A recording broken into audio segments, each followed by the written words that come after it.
ദൈവത്തിങ്കിൽ നിന്ന് പ്രാപിക്കേണ്ടതിന്, ദൈവിക മഹത്വത്തിൻ്റെ ഭാഗങ്ങളെക്കുറിച്ച് ചിന്തിക്കേണ്ടതിന് കർത്താവിൻ്റെ കരങ്ങളിലേക്ക് നമ്മെ സമർപ്പിക്കാൻ പോകുകയാണ്. ദൈവിക മഹത്വത്തിൻ്റെ ഭാഗങ്ങളെ നമ്മുടെ ഈ വർഷത്തിൻ്റെ പേരിട്ടിരിക്കുന്നത് ഇയർ ഓഫ് ഫേവർ, ദൈവിക സഹായത്തിൻ്റെ, കരുണയുടെ, കാരുണ്യത്തിൻ്റെ, കൃപയുടെ ദൈവസഹായം നമ്മൾ ഏറ്റെടുക്കുന്ന, കൃപയാലുള്ള ദൈവസഹായം നമ്മൾ ഏറ്റെടുക്കുന്ന, ദൈവം നമ്മളെ പണിയുന്ന ഒരു സീസൺ എന്നാണ് നമ്മൾ ഈ സീസണെ വിളിച്ചതും. ഇതിന് ദൈവിക സഹായം, ഇയർ ഓഫ് ഫേവർ എന്ന പേര് നമ്മൾ കൊടുത്തത്. ആ ഫേവറിൻ്റെ ഒരു ഭാഗമായി തന്നെ ഇന്ന് ദൈവിക മഹത്വത്തെക്കുറിച്ച് ചിന്തിക്കുവാൻ ഒരു പ്രത്യേക ദൈവിക ഗൈഡൻസ് എൻ്റെ ജീവിതത്തിൽ ലഭിച്ചു. കഴിഞ്ഞ വർഷത്തിൻ്റെ ഒടുവിൽ തന്നെ ഈ ഒരു വേദഭാഗം കർത്താവ് ഇടപെട്ടു. ഡിസംബർ 31 രാത്രിയിൽ അത് പറയണോ എന്ന് ഞാൻ ഓർത്തു, പക്ഷേ ആ നേരമായപ്പോൾ അല്ല എന്ന് കർത്താവ് പറഞ്ഞു. ഈ 1-ാം ഞായറാഴ്ച രാവിലെ അത് പറയുവാൻ കർത്താവ് തന്ന കരുണയ്ക്കായി സ്തോത്രം. വളരെ വിശാലമായ വിഷയം. എനിക്ക് തോന്നുന്നു ഞാൻ ഇന്ന് വരെ ഒരൊറ്റ വിഷയം പ്രസംഗിച്ച് തീർന്നിട്ടില്ല. കാര്യം പലപ്പോഴും എനിക്ക് കിട്ടുന്നതിനേക്കാൾ ഉപരി ആശയങ്ങൾ ഈ സ്റ്റേജിൽ വെച്ചാണ് എനിക്ക് ലഭിക്കുന്നത്. കർത്താവ് ഒരു ആശയം ഇട്ട് തന്നാൽ അത് 1, 2, 3 ആഴ്ച കൊണ്ട് തീരുന്നതല്ല. ഇറ്റ് പ്രൊലോങ്സ്, അത് ഒരുപാട് പോകും. ഇന്ന് നമുക്കൊന്ന് വായിച്ച് തുടങ്ങേണ്ടതിനായി 2 കൊരിന്ത്യർ 3-ാം അധ്യായത്തിൻ്റെ 7-ാമത്തെ വാക്യം വായിച്ച് നമുക്ക് ആരംഭിക്കാം. 2 കൊരിന്ത്യർ 3-ാം അധ്യായത്തിൻ്റെ 7-ാമത്തെ വാക്യം.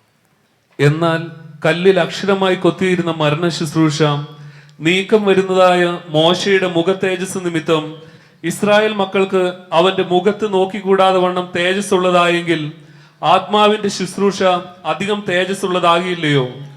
മോശയുടെ ശുശ്രൂഷയെയും ആത്മാവിൻ്റെ ശുശ്രൂഷയെയും ചേർത്ത് പറയുക. ദൈവത്തിനും മനുഷ്യർക്കും മധ്യസ്ഥനായി ദൈവം അയച്ച 1-ാം നിയമത്തിൻ്റെ മധ്യസ്ഥനായ മോശയുടെ കാലത്ത് മുഴുവനും ഒരു മധ്യസ്ഥ ശുശ്രൂഷ നിന്നിരുന്നു.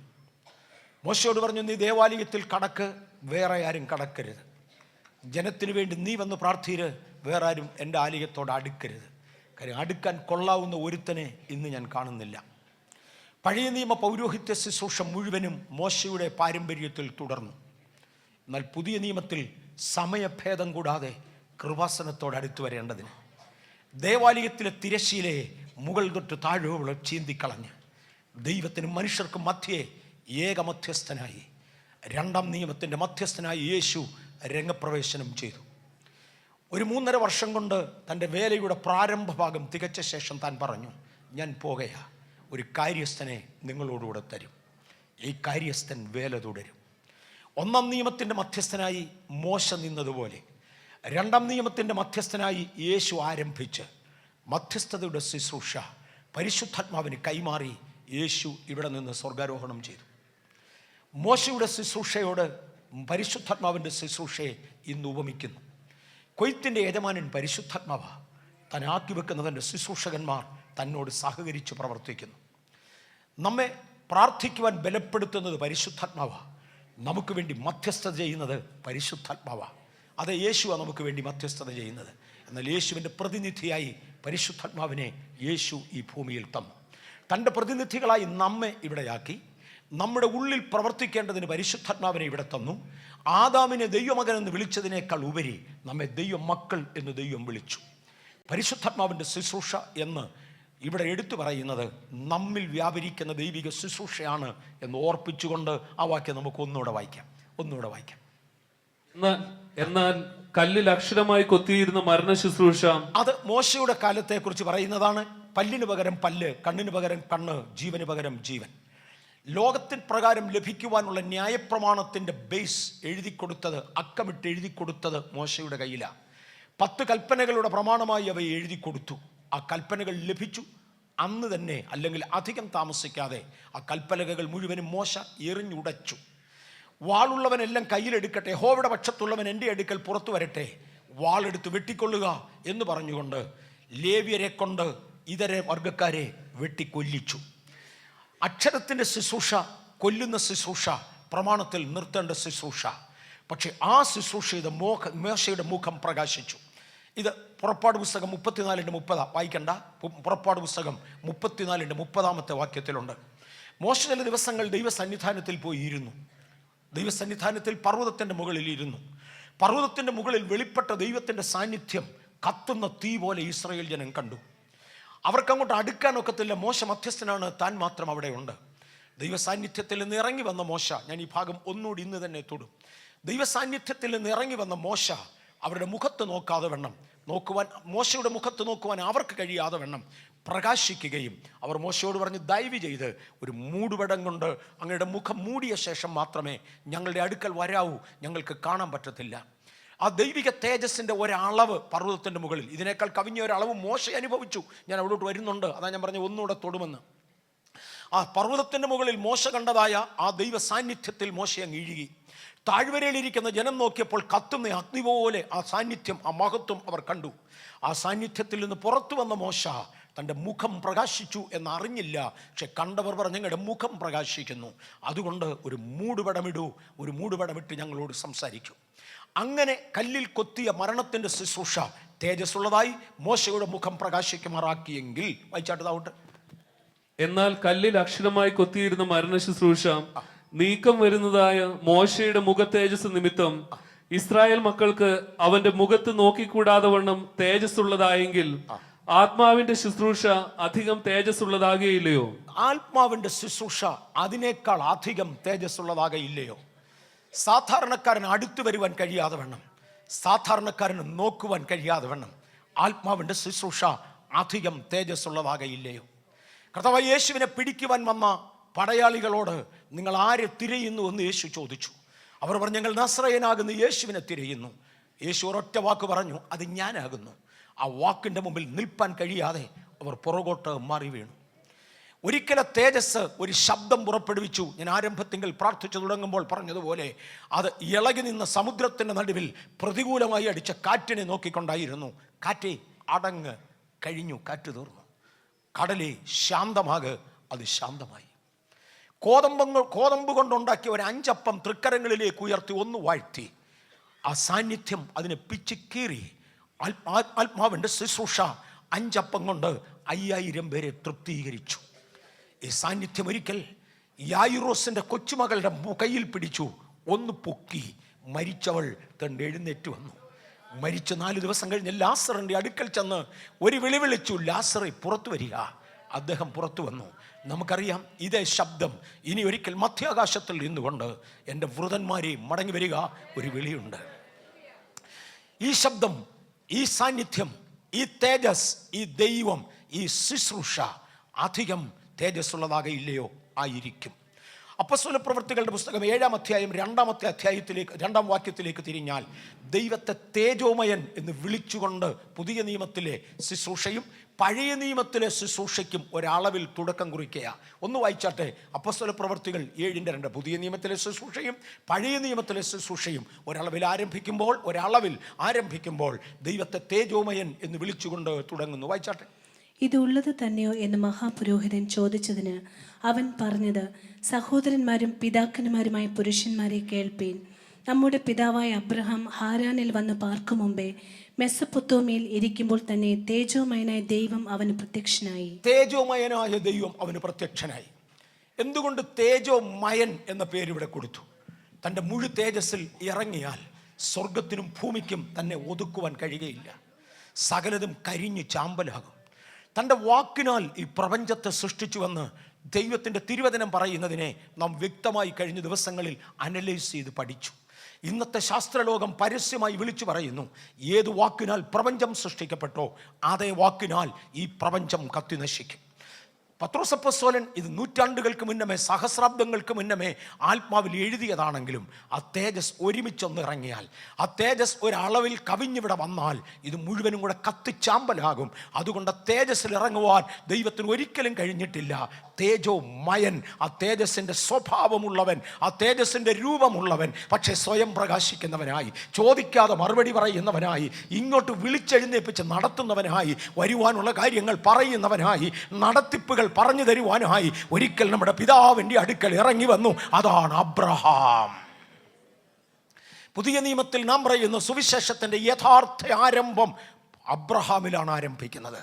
വരിക, ഞാൻ നിന്നെ ഒരു ജാതിയാക്കും, നിന്നിൽ ഭൂമിയിലെ സകല വംശങ്ങളും അനുഗ്രഹിക്കപ്പെടും, നിന്നെക്കൊണ്ട് ഞാൻ ഒരു അനുഗ്രഹ വിഷയമാക്കി നിന്നെ മാറ്റും, നിന്നെക്കൊണ്ട് ഞാൻ പലരെയും അനുഗ്രഹിക്കും എന്നിങ്ങനെ വിശ്വാസത്താൽ ദൈവത്തിൻ്റെ ക്രിയകളെ പ്രാപിക്കുവാൻ ദൈവം ആദ്യം വിളിച്ച മനുഷ്യൻ വിശ്വാസികളുടെ പിതാവെന്നറിയപ്പെടുന്ന അബ്രഹാമാണ്.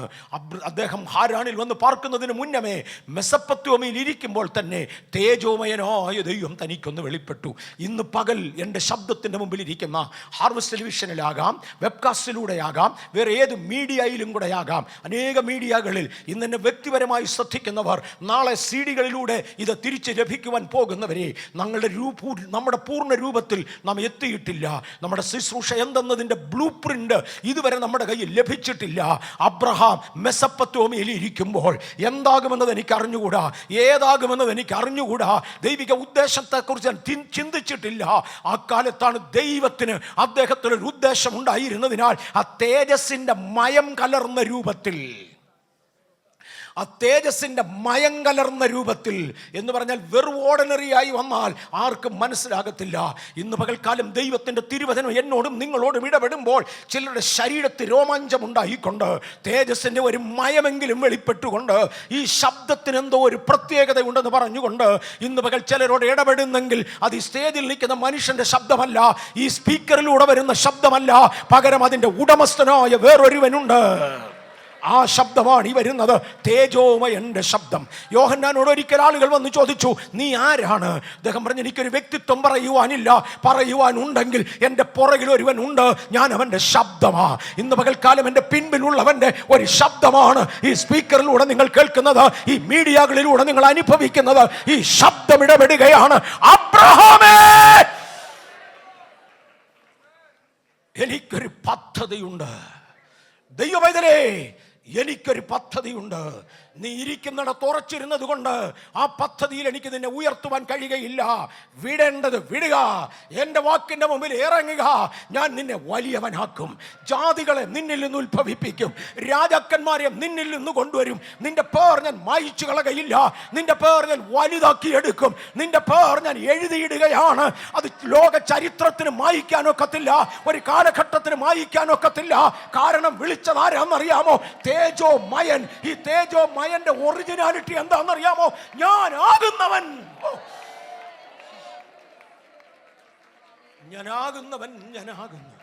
ഞാനാകുന്നവൻ സൃഷ്ടിച്ചവൻ ഇന്ന് പകൽ ഇവിടെ നിൽക്കുക. അങ്ങനെയാണെങ്കിൽ ശരീരത്തിൽ നഷ്ടമായ ശരീരഭാഗങ്ങളെ തിരികെ സൃഷ്ടിക്കുവാൻ ഞാനാകുന്നവന് കഴിയുകയില്ലേ? ഹല്ലേലൂയ. പൊന്ന് എനിക്കുള്ളത്, വെള്ളി എനിക്കുള്ളത് എന്ന് കൽപ്പിച്ചവൻ, സമുദ്രത്തിലെ 1000 മൃഗങ്ങൾ എന്റേതെന്ന് പറഞ്ഞവൻ, ഞാൻ ആകുന്നവൻ ഇന്ന് പകൽ ദരിദ്രനെ വിളിച്ച് സമ്പന്നനാകുക എന്ന് പറഞ്ഞാൽ ആകയില്ലേ? അബ്രഹാമേ, സ്വദേശത്തെയും പിതൃഭവനത്തെയും വിട്, നിന്റെ ആയുസ്സിൽ ഞാൻ നിന്നെ സമ്പന്നനാക്കി മാറ്റും. ഒന്നുമില്ലാതെ ഇറങ്ങി കൂടാരങ്ങളിൽ പാർക്ക്, എൻ്റെ തേജസ് നിന്നെ പരിപാലിക്കും. ഞാൻ നിന്റെ പരിചയ, ഞാൻ നിന്റെ പലകയാ, ഞാൻ നിന്റെ പ്രതിഫലമാ. ഞാൻ ആകുന്നവൻ ഞാനാകുന്നു എന്ന് കൽപ്പിച്ചതിന്റെ ഭാഗം ഇങ്ങോട്ട് വരികയാ. തേജോമയനായ ദൈവം. ഇന്ന് പകൽ ചിലതിനെ തേജോമയനായ ദൈവം ഇന്നത്തെ സ്ഥിതിയിൽ നിന്ന് ഒരു വളർച്ചയിലേക്ക് വിളിക്കട്ടെ, ഒരു ഉയർച്ചയിലേക്ക് വിളിക്കട്ടെ.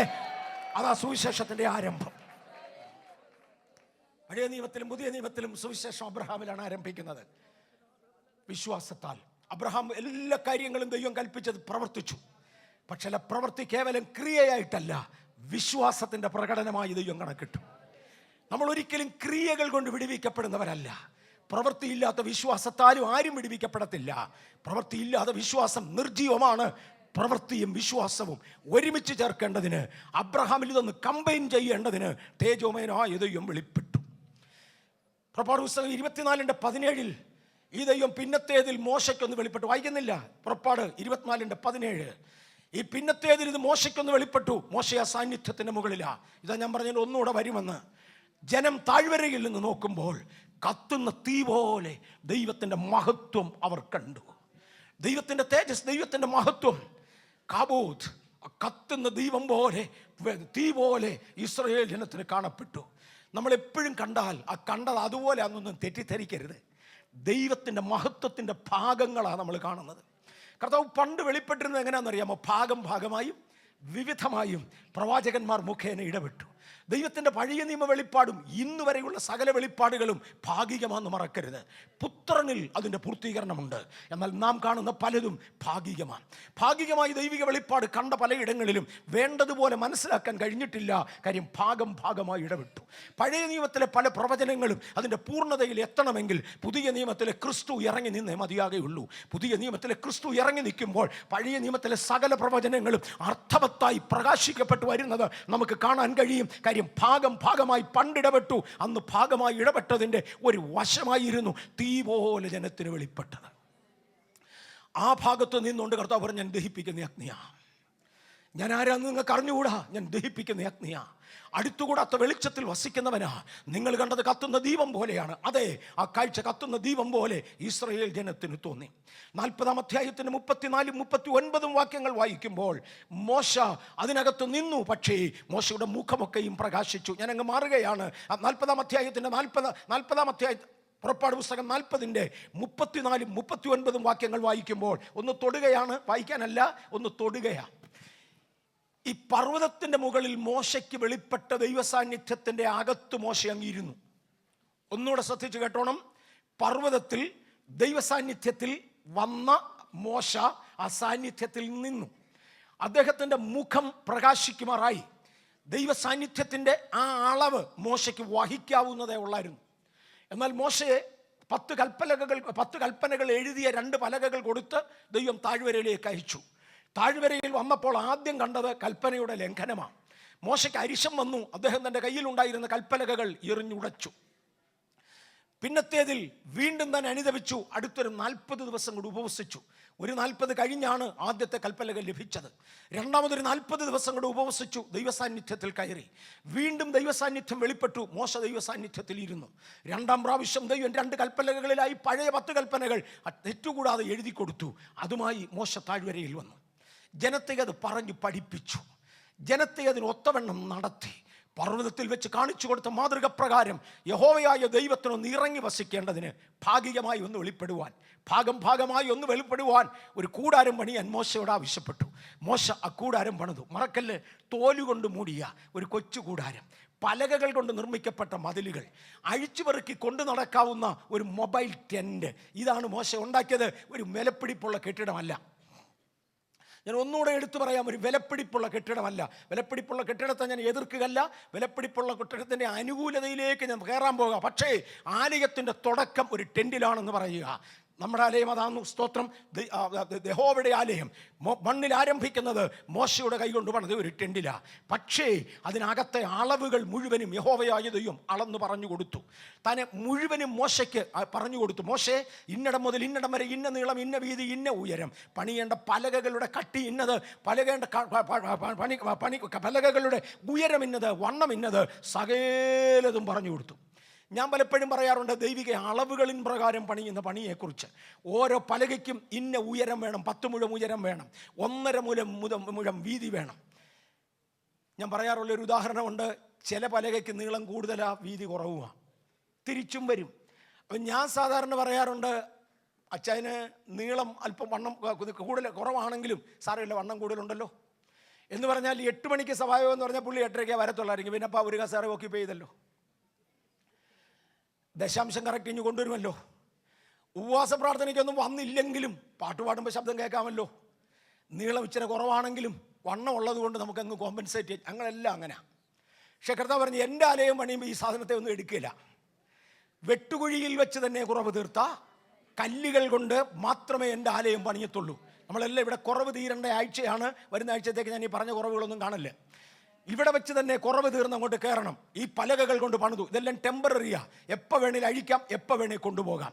ഒടുവിൽ ദൈവം പറഞ്ഞ അളവുകളിൻ പ്രകാരം ഇത് മുഴുവനും പണിതു. ദൈവം പറഞ്ഞ സ്റ്റാൻഡേർഡിൽ ജനം തങ്ങളുടെ ശരീരശുദ്ധി നടത്തി. ദൈവം പറഞ്ഞ സ്റ്റാൻഡേർഡിൽ അവരുടെ ഓഫറിങ്ങുകൾ കൊണ്ടുവന്നു. ഇവയുടെ ആകത്തുക പഴയ നിയമത്തിൻ്റെ ആലയത്തിലേക്ക് കയറി. Praise the Lord. ആ വാക്യം ഭയങ്കരമാണ്. എന്നാൽ ഒന്ന് വായിക്കാം നമുക്കത്. 40-ാം അധ്യായത്തിന് 39-ാമത്തെ വാക്യം, പുറപ്പാട് പുസ്തകം 40-ന്റെ 39. നേരത്തെ പ്രതീക്ഷിച്ചതല്ല വായിക്കണമെന്ന്, പെട്ടെന്ന് ഒരാശയം വന്നതുകൊണ്ട് വായിക്കുന്നവർ 34-ഉം 39-ഉം എഴുതുന്നവർ വായിക്കുന്നവർ 39-ാമത്തെ വാക്യം വായിച്ചാട്ടെ. അപ്പോൾ മേഘം സമാഗമന കൂടാരത്തെ മൂടി, യഹോവയുടെ തേജസ് തിരുനിവാസത്തെ നിറച്ചു. വായിച്ചു. മേഘം സമാഗമന കൂടാരത്തിന്മേൽ അധിവസിക്കുകയും യഹോവയുടെ തേജസ് തിരുനിവാസത്തെ നിറയ്ക്കുകയും ചെയ്തുകൊണ്ട് മോശയ്ക്ക് അകത്ത് കടപ്പാൻ കഴിഞ്ഞില്ല. നിൽക്കട്ടെ, ശകലം മുമ്പേ പർവ്വതത്തിന്റെ മുകളിൽ, ചില ദിവസങ്ങൾക്ക് മുമ്പേ, ചില മാസങ്ങൾക്ക് മുന്നമേ പർവ്വതത്തിന്റെ മുകളിൽ കത്തുന്ന തീ പോലെ ജനം കണ്ട സാന്നിധ്യത്തിൽ ഇരുന്ന് നിന്ന് ദൈവത്തിങ്കിൽ നിന്ന് പ്രാപിച്ച മോശ താഴ്വരയിൽ വന്നു. ജനം ദൈവത്തിന്റെ വചനപ്രകാരം ഒന്ന് ഒരുക്കപ്പെട്ടു. മുമ്പേ പർവ്വതമുകളിൽ മോശ ഒരുവൻ മാത്രമേ ഒരുക്കപ്പെട്ടിരുന്നുള്ളൂ. അന്ന് കൽപ്പനകൾ ജനത്തിന് ലഭിച്ചിരുന്നില്ല. കൽപ്പനകൾ ജനത്തിൻ്റെ കയ്യിൽ എത്തി. ജനം ആ കൽപ്പനയ്ക്കൊത്തവണ്ണം ഒരുക്കപ്പെട്ടു. ചെയ്യേണ്ട പണികൾ അവർ ചെയ്തു. കൊടുക്കേണ്ട സ്വമേധദാനങ്ങൾ അവർ ദൈവത്തിന് കൊടുത്തു. കർത്താവ് പറഞ്ഞതുപോലെ തനിക്ക് ഒരു കൂടാരം പണിതു. കൂടാരം പണിത് പ്രതിഷ്ഠയ്ക്ക് വേണ്ടി വരുമ്പോൾ ആ പർവ്വതത്തിൻ്റെ മുകളിൽ കണ്ട ദൈവ സാന്നിധ്യത്തെ കവിയുന്ന ഒരു സാന്നിധ്യം ഈ ദേവാലയത്തിൻ്റെ കൂടാരത്തിൻ്റെ അകത്തേക്ക് ഇറങ്ങി. കൂടാരത്തിൻ്റെ അകത്തേക്ക് അത് ഇറങ്ങിയ കാരണം മോശയ്ക്ക് ആലയത്തിൽ പ്രവേശിപ്പാൻ കഴിഞ്ഞില്ല. മോശ എന്ത് ബുദ്ധിമുട്ടി, ഇത്ര പേരെ ഇൻവോൾവ് ചെയ്ത് പണിയിപ്പിച്ചെടുത്ത ആലയം. പണ്ടൊരിക്കൽ സാന്നിധ്യത്തിൽ വസിച്ചിരുന്ന മോശയ്ക്ക് ഇപ്പോഴാലയത്തിനകത്ത് കയറാൻ പോലും പറ്റുന്നില്ല. എന്നാ പറ്റി? അന്നത്തെ അളവിനേക്കാൾ ഇന്ന് സാന്നിധ്യം വർദ്ധിച്ചു. നമ്മളൊരു പാട്ട് പാടുമ്പോൾ ഇടയ്ക്ക് കൈയൊന്ന് അനങ്ങിയെന്ന് തോന്നിയാൽ ഒരു ആത്മസാന്നിധ്യമാണ്. പാട്ട് പാടുമ്പോൾ എൻ്റെ ഹൃദയം ദൈവവുമായി ഒന്ന് ഏകീകരിക്കപ്പെട്ടു എന്ന് തോന്നിയാൽ ഒരു ആത്മസാന്നിധ്യമാണ്. എൻ്റെ ഒരു പ്രവചനത്തിൻ്റെ ശബ്ദം കേട്ടെന്ന് പറഞ്ഞാൽ അതൊരു ആത്മസാന്നിധ്യത്തിൻ്റെ അടുത്ത പടിയാണ്. ഈ മെസ്സേജിൽ ഇടയ്ക്ക് 2 രോഗശാന്തി നടന്നെന്ന് പറഞ്ഞാൽ ഇത് അതിനേക്കാൾ അടുത്ത പടിയാണ്. പക്ഷേ മോശേ ഈ മണ്ണിൽ തന്നെ ആ സാന്നിധ്യം കുറച്ചുകൂടെ വളർന്നപ്പോൾ പണ്ട് ആ ചെറിയ സാന്നിധ്യത്തിൽ ഇരുന്ന് മുഖം തിളങ്ങിയ മോശേ അങ്ങേക്ക് അകത്ത് കയറാൻ വയ്യാത്ത ഒരു പരുവമായി അല്ലേ? അതെ, അകത്ത് കയറാൻ വയ്യാത്ത ഒരു പരുവമായി. ദൈവത്തിൻ്റെ സാന്നിധ്യം ദേവാലയത്തിൽ നിറയട്ടെ, ദേവാലയത്തിൽ നിറയട്ടെ. ആരാ ദേവാലയം? നമ്മുടെ ടെന്റ് ദേവാലയം. ആ ദൈവത്തിന് സ്തോത്രം. കാര്യം ദൈവജനം ഒരുമിച്ച് ദൈവത്തെ ആരാധിക്കാൻ ഇരിക്കുന്ന ഇടമാകയാൽ ആ ജനത്തിന്റെ പേര് അതിന് കിട്ടിയതാ. തത്തയിട്ടിരിക്കുന്ന കൂടിനെ തത്തക്കൂടെന്ന് വിളിക്കാറുണ്ട്. പിറ്റേ ദിവസം മാടത്തെയാ അതേ കൂട്ടിലിട്ടതെങ്കിൽ അതിനെ മാടത്തക്കൂടെന്ന് വിളിക്കും. 3-ാം ദിവസം പ്രാവിനെ അതേ കൂട്ടിലിട്ടാൽ അതിനെ പ്രാവും കൂടെന്ന് വിളിക്കും. ഇതിനകത്തിരിക്കുന്ന ദൈവ പൈതലെ, തിരുസാന്നിധ്യം എൻ്റെ ഉള്ളിൽ വസിച്ചാൽ ഞാൻ ദൈവ പൈതലായി മാറി. അശുദ്ധമായതെന്നിൽ കടന്നാൽ ഞാൻ അശുദ്ധമായി മാറി. ഇന്ന് പകൽ സാന്നിധ്യത്തിന്റെ അളവ് ഈ മക്ഷരീക മൺകൂടാരങ്ങളിൽ വസിക്കുന്നത് ദൈവ സാന്നിധ്യത്തിന്റെ അളവ് ഒന്നുകൂടെ വർദ്ധിക്കട്ടെ. ആ സാന്നിധ്യം തിക്കാകട്ടെ. മോശയ്ക്ക് ആലയത്തിൽ കടക്കുവാൻ കഴിയാതെയായി. മോശെ അളവുകൾ തെറ്റിച്ചത് കൊണ്ടാണോ ആലയത്തിൽ കയറാൻ വയ്യാതായത്? അല്ല, അളവുകൾ ശരിയായി ചെയ്തത് കൊണ്ടാ. ഇന്ന് ഇതിനകത്തിരിക്കുന്ന ദൈവ പൈതലേ, സാന്നിധ്യത്തിൽ ഒന്ന് കയറുവാൻ ഒന്നും ചെയ്യാൻ വയ്യാത്തൊരു സമയം. ഓ ഗാഡ്, ഞാൻ ദൈവ സാന്നിധ്യത്തിൽ ഫ്രീസ് ചെയ്യുവാൻ കർത്താവിൻ്റെ എനിക്ക് കൃപ തന്നിട്ടുണ്ട്.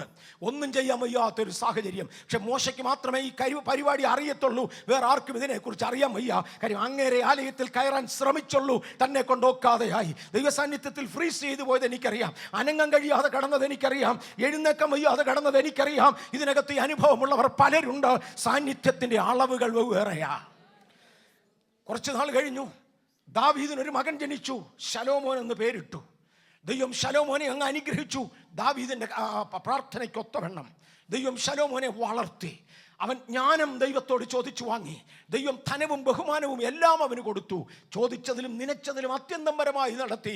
ശലോമോൻ പറഞ്ഞു, ഞാൻ യഹോവയ്ക്കൊരാലയം പണിയും. പണ്ട് നമ്മുടെ പിതാക്കന്മാർ ടെന്റിനകത്ത് ആരാധിച്ചു. അവിടെ ദൈവ സാന്നിധ്യം ഇല്ലാഞ്ഞിട്ടല്ല. ഇന്ന് നമ്മുടെ സ്ഥിതി മാറി. നമുക്കൊന്ന് പണിയാം. അന്ന് മോശ മരുഭൂമിയിലൂടെ നടന്നു. ഇന്ന് ദൈവം നമ്മെ വാഗ്ദത്ത ദേശത്ത് പാർപ്പിച്ചു. അന്ന് നമ്മുടെ പോക്കറ്റുകൾ ഒഴിഞ്ഞതായിരുന്നു. മിസ്രയീമിന്റെ കൊട്ട ചുമ്മിയ ആ ഒരു അനുഭവമേ ഉള്ളായിരുന്നു. ഇന്ന് വാഗ്ദത്ത നാട്ടിലേത് നാം പറിച്ചും കൊയ്തുമെടുക്കുകയാണ്. തിന്നാനും കുടിക്കുവാനും ദൈവം നമ്മുടെ കയ്യിൽ തന്നു. നമുക്ക് ആവശ്യമുള്ളത് തന്നു. ആകയാൽ നമുക്കൊന്ന് പണിയാം. വരട്ടെ പൊന്ന്, വരട്ടെ വെള്ളി, വരട്ടെ വിശേഷപരമായ മരങ്ങൾ, വരട്ടെ ദേവദാരു, വരട്ടെ പണിക്കാർ, എല്ലാത്തിനെയും കൂടെ ഒരുമിച്ച് ചേർത്തു വലിയ ഒരാലയം പണിതു. ലക്ഷക്കണക്കിന് ആളുകൾ നീണ്ട വർഷങ്ങൾ ചേർന്ന് പണിത് അതിമനോഹരവും ബലവുമേറിയ ശക്തിയേറിയ വലിപ്പമേറിയ ഒരു മഹാകൂടാരം, ഒരു ആലയം പണിതു. ആലയം എല്ലാ കാലത്തും കൂടാരത്തിൽ തന്നെയല്ല, അതിനുവേണ്ടി പണിയപ്പെട്ട വൻകെട്ടിടങ്ങളിലും ഇരുന്നിട്ടുണ്ട്. ഞാൻ പറഞ്ഞല്ലോ, ഞാൻ വൻകെട്ടിടത്തിന് എതിരല്ല. കഴിയാവുന്നതിലേക്ക് നന്നായി ശലോമോൻ പണിതു. പക്ഷെ പണിതിട്ട കെട്ടിടം കൊണ്ട് മാത്രമായില്ല, ഇതിനെ ദൈവത്തിനൊന്ന് പ്രതിഷ്ഠിക്കണം. ദൈവത്തിന് പ്രതിഷ്ഠിക്കാതെ ആ സാന്നിധ്യം അകത്തോട്ട് ഇറങ്ങത്തില്ല. ഇന്ന് പകൽക്കാലം ഇതിനകത്തിരിക്കുന്ന രക്ഷിക്കപ്പെട്ടവർ, സ്നാനപ്പെട്ടവർ, പരിശുദ്ധാത്മാവിന്റെ അടയാളമായ അന്യഭാഷയെങ്കിലും ഏറ്റെടുത്തവർ, ദൈവകൃപയിലായവർ, മറക്കരുത്, പണിതിട്ടിരിക്കുന്ന കെട്ടിടമാണ്. ഇന്ന് പകൽ ഇതിനകത്ത് പണിതിട്ടിരിക്കുന്ന ദേവാലയങ്ങൾ പലതുണ്ട്.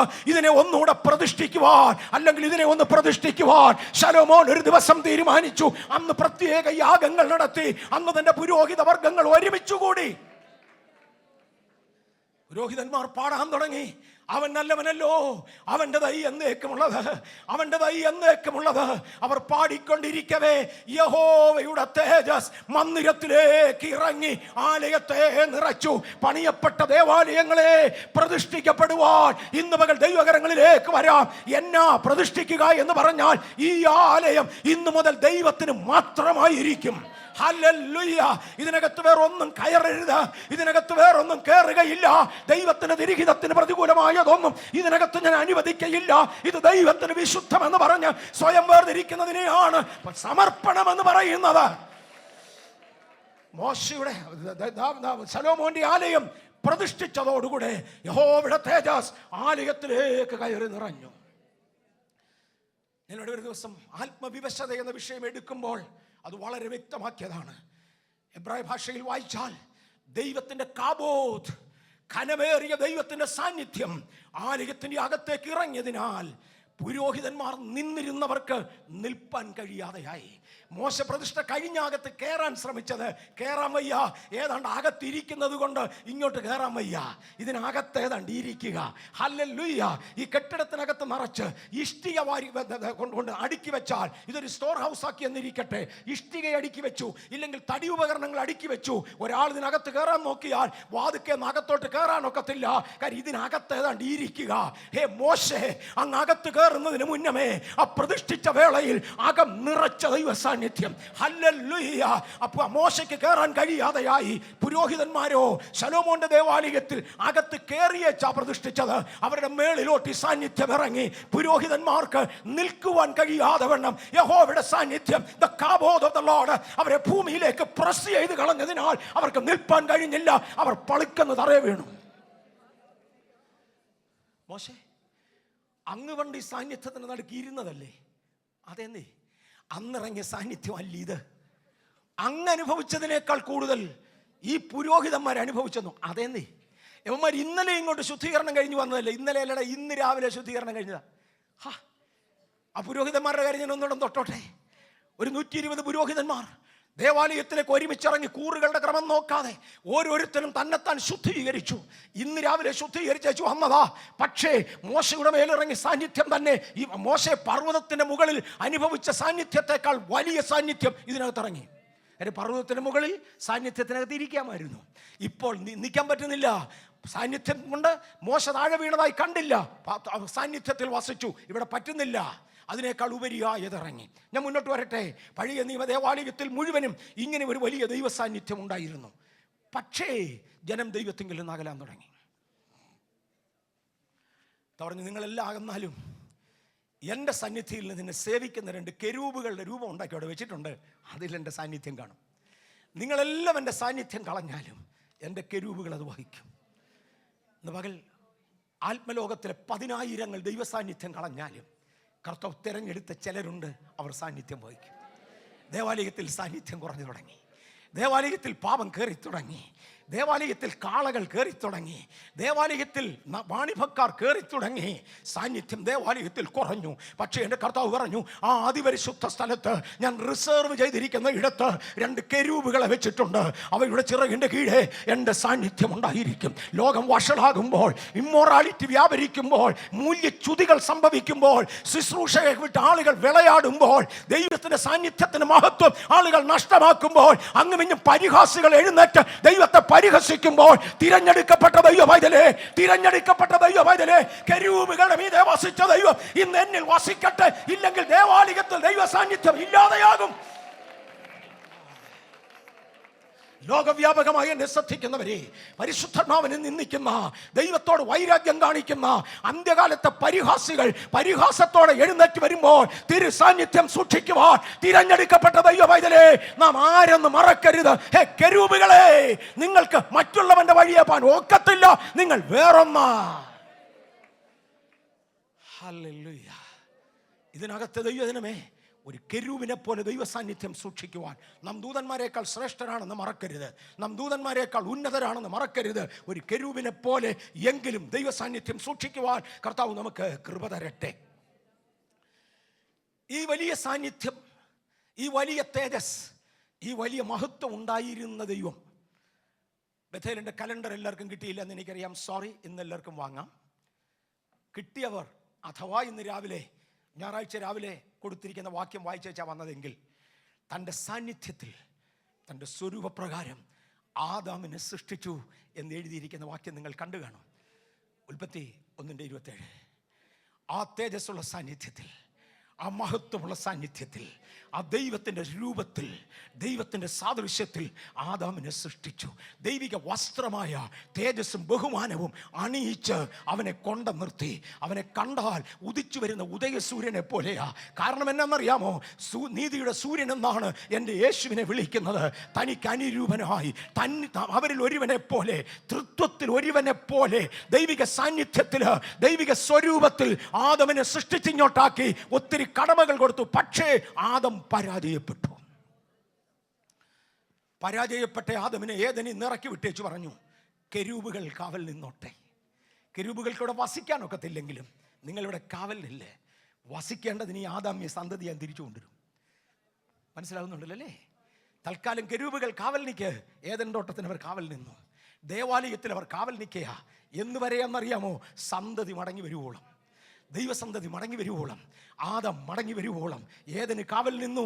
ദേവാലയത്തിൽ തണ്ട് അവർ എഴുന്നേറ്റ് നിൽക്കുകയാണ്. ആദം തകർന്നു. ഇതൊന്ന് തിരിച്ചുദിക്കണം.